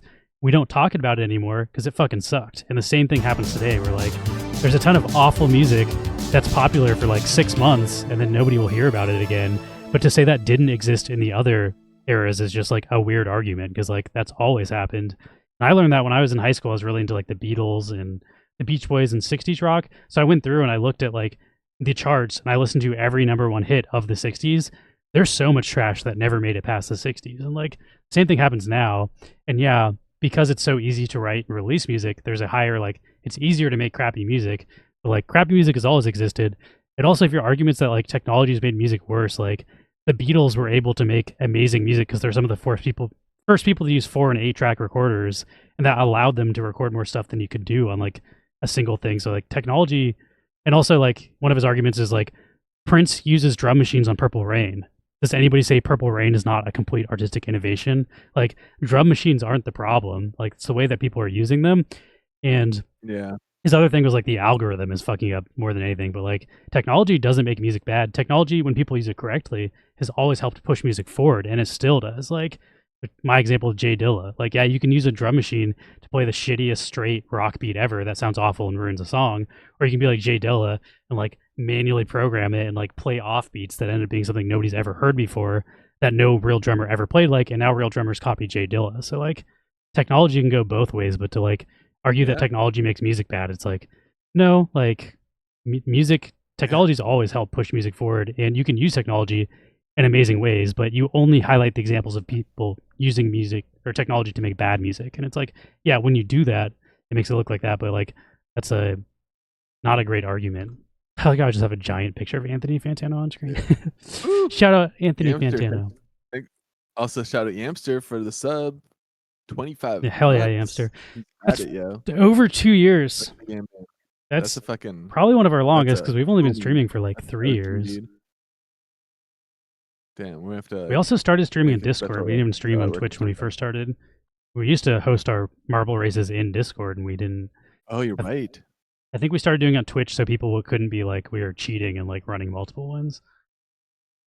Yeah, it's funny what you're saying too about like it not like the argument of it. It reminds me of like what Jack Stratton was saying about like the guitar, where he's just like, it's like your people are saying it's not versatile. You're not versatile. Yeah. And it's like it's you. It's like to be fair, fucking versatile. Rick Beato's like 60 something, and like the way he listens to new music is he goes to the Spotify Hot 100 and he listens to them and he analyzes those songs. He's just like, this is all trash. It's like, yeah. And then like the music critics whole thing was he's like, yeah, but like all the truly innovative shit that we're talking about, like Velvet Underground, Moldy Peaches, the people that have been pushing music forward are never the most popular thing. They're always underneath that. So like if you're only analyzing the absolute, which like the absolute top shit is the watered down stuff that's like meant, it's like, oh, everybody likes this because it sounds like elevator music. When you get to like the more intense stuff, you have to kind of have like a deep understanding of folk music to get anti-folk, which that already alienates like 90% of the music audience. But that's like where the true innovation happens, is like deep within those countercultures. So when you're not looking deep within the counterculture, yes, you are finding a bunch of generic crap that isn't that good, but same can be said for every era. Like there's generic crap that came out of the 60s and 70s and 80s. Like to say it's only happening now is like you're just not looking at the innovative music. And there is still like not generic crap that comes out on the radio. Like Kendrick Lamar made it to the radio, and I wouldn't call his stuff generic crap. Like there are truly innovative artists, and those are the artists that we'll be talking about in 10 and 20 years, not the weird weekly Spotify top 100 stuff that he's listening to and being like, yeah, like it sounds good, but it's just not well composed. Like, I don't know, it's not innovative. But yeah, really got off topic there. But here, I'll show up the video if you want to hear. I'm not gonna actually play it because we'll get copyright claim. But Rick Beato is old man yelling at clouds, and Anthony Fantano is just like, the weird thing is Rick Beato's usually like smarter than that, is what he's saying. He's like, he's basically like, you are above this argument that you're making. You're smart enough to know. Yeah, there it is. Rick Beato is wrong. From 2 days ago, it's 421,000 views, but I'll put it in here if anybody wants to watch it. I'm gonna do our giveaway and end this stream. Maybe tomorrow we'll talk more about this. Today kind of turned into off the rails. The end of our stream, we could do the Crypto Dreams song too. Yeah, I'll play Crypto Dreams. That's the favorite AI one so far still. But I'm really interested in music shit. As a musician and music producer, like, people got a lot of opinions on music, and I don't know. I don't think making it more accessible to release music is a bad thing. Like people arguing like hip hop sucks because people don't play real instruments and they use samples, but it's like, you know, not everybody can afford to buy instruments and afford formal music education. So what that did was open it up to like poor black people in America that could beatbox and rap. Anybody could do that on any corner. So it opened the pool of who could make music to a much larger audience. So like, to say that's a bad thing is kind of classist, and like, I don't know. I don't agree with it either. I feel like AI does that. AI does that to an extent too. It makes it possible for like a one-man operation to create something that they straight up could not do by themselves. It's also going to create a metric shit ton of garbage, like the pre-created AI stuff. But like a real person who's actually innovative can use the AI as a tool to make new stuff, and I think that isn't necessarily a bad thing. Like, to say that's exclusively bad is like, yeah, it is going to create a lot of junk, but all those people generating just like, make me a fantasy princess, like, that's not the shit that people are going to be talking about 10 years from now. Like, it's never, because anybody can do that.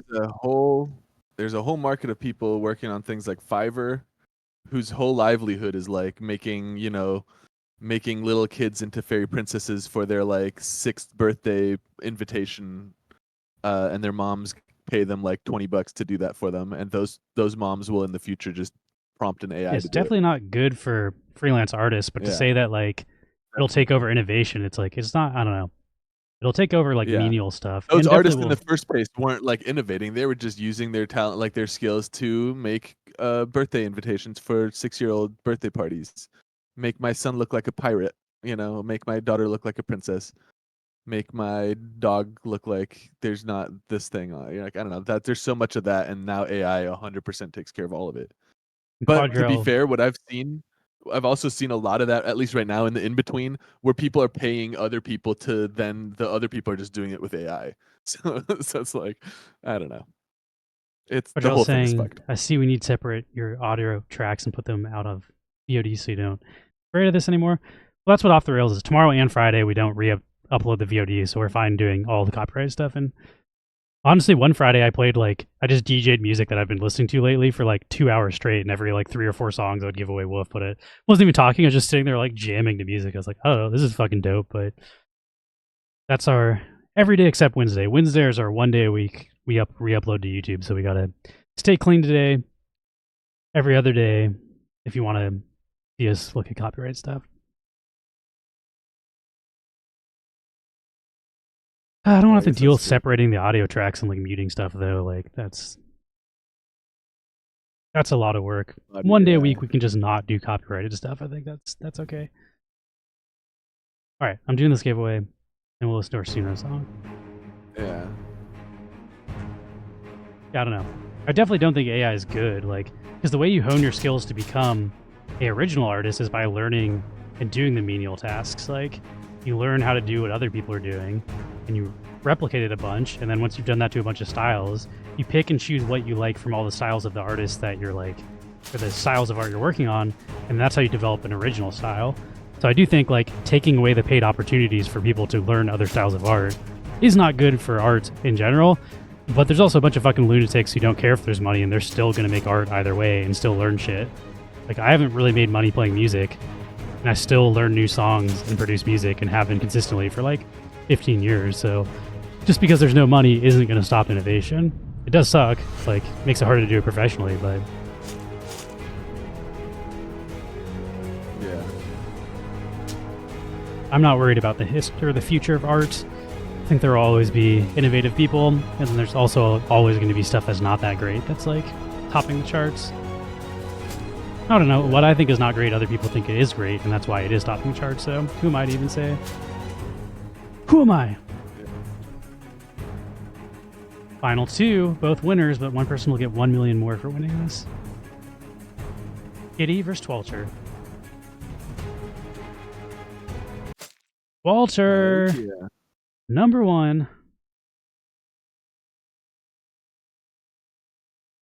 Yeah, no, it's sort of like movies. Like The Fast and the Furious sells better than an indie film, but that doesn't necessarily mean it's like a better piece of art. That's sort of how music works too. It's like the thing that appeals to the lowest common denominator is generally not like the best piece of art, and that's why it appeals to the lowest common denominator, because you don't need to like, I don't know, I like explosions, I like driving cars. Like that's not necessarily the most artistic thing, but like universally that's what people like to go see when they see movies. But like a movie about like something that's more, I forgot I was like trying to explain it as like the Peanut Butter Falcon movie. Like that movie I thought was really good, but it only did like 10 to 20 million dollars in box office compared to like that's like a tenth of what it did, but it's like a much more like, I don't know, obscure subject, or not, obscure is not the right word for it, but just like a less universally applicable thing. To me, those are usually the stronger pieces of art.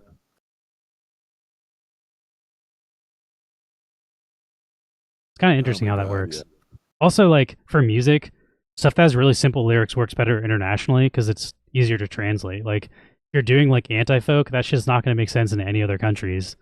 Whereas if you're like, I love sun and like stuff like that will do well internationally. So like the dumber your lyrics are, the more likely you are to have international appeal. There's a whole thing in music. But like the dumber your lyrics are, the less you can like tell stories. Kitty, we need your wallet.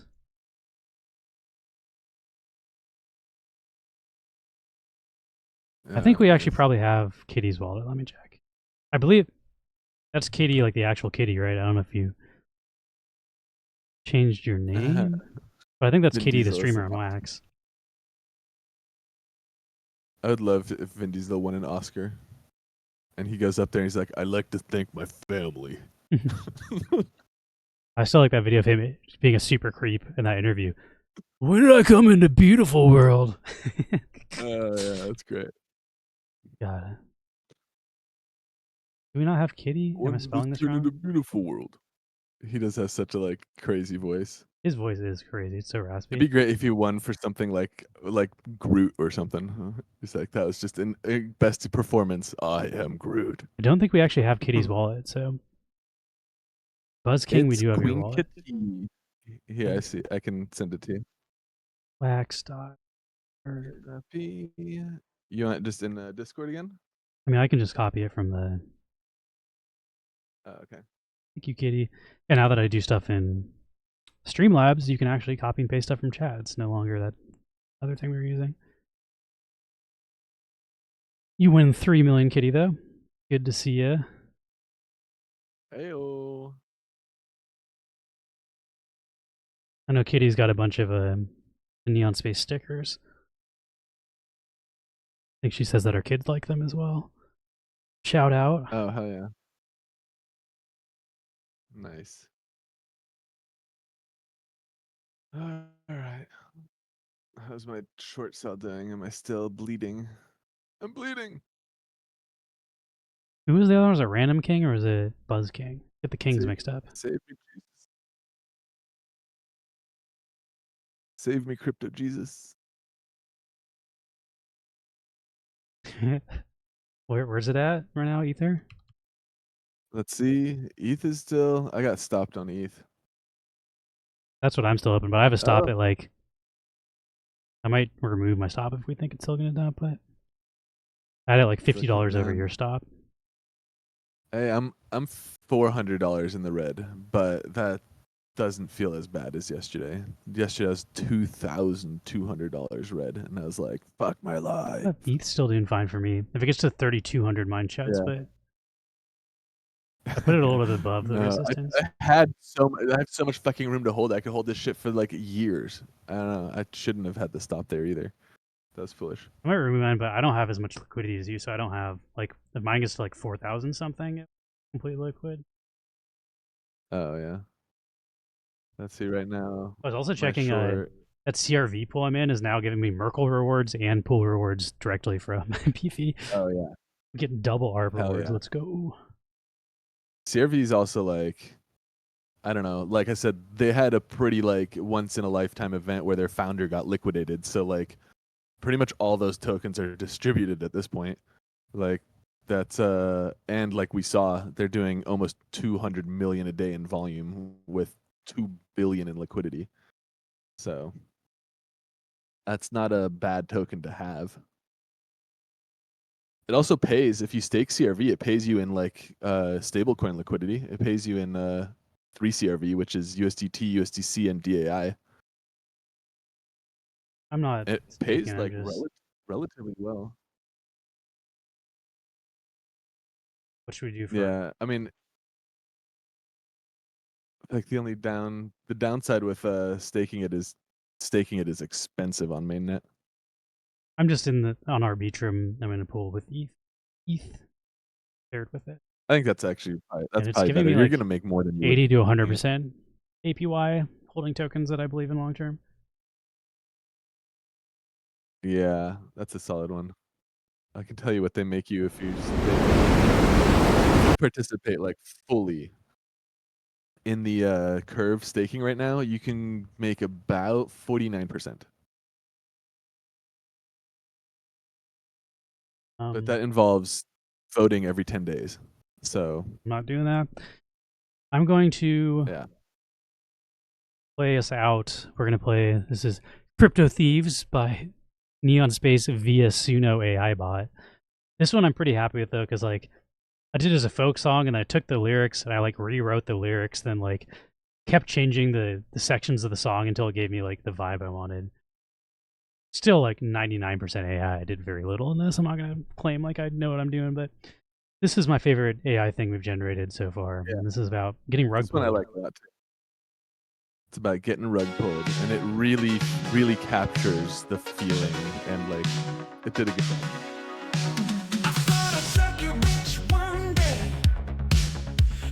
Dreams that led me astray. Put my money in some new trend. Watch it vanish in the end. All the promises that filled my head, hopes and dreams now lying there. Saw the clouds fall from the skies, now I'm left with tears in my eyes. Oh, lost it all to a buckle scheme. Shadows in a digital dream. All my money gone like a whisper in the night. Crypto thieves took off out of sight.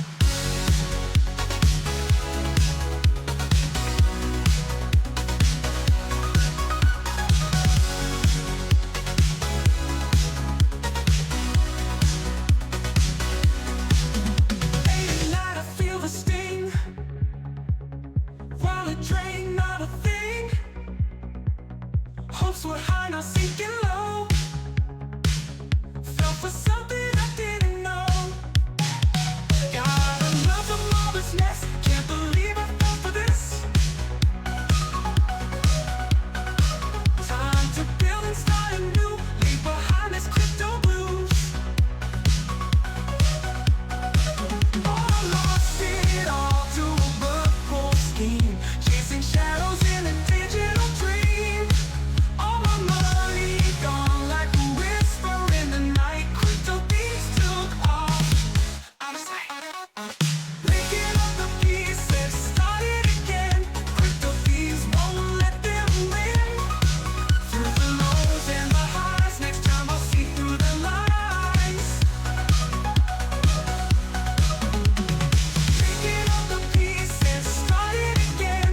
Crypto thieves won't let them win. Through the lows and the highs, next time I'll see through the lies.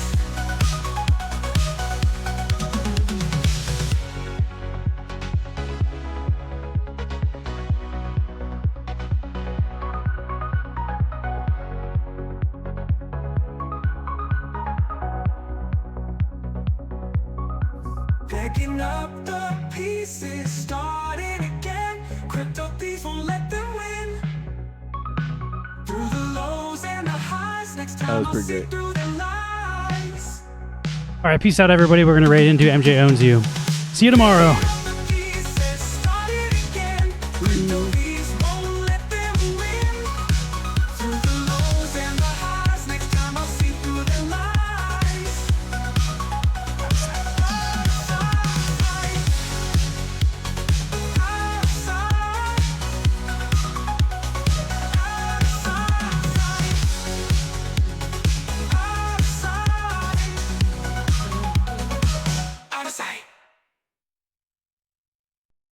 All right, end of the stream.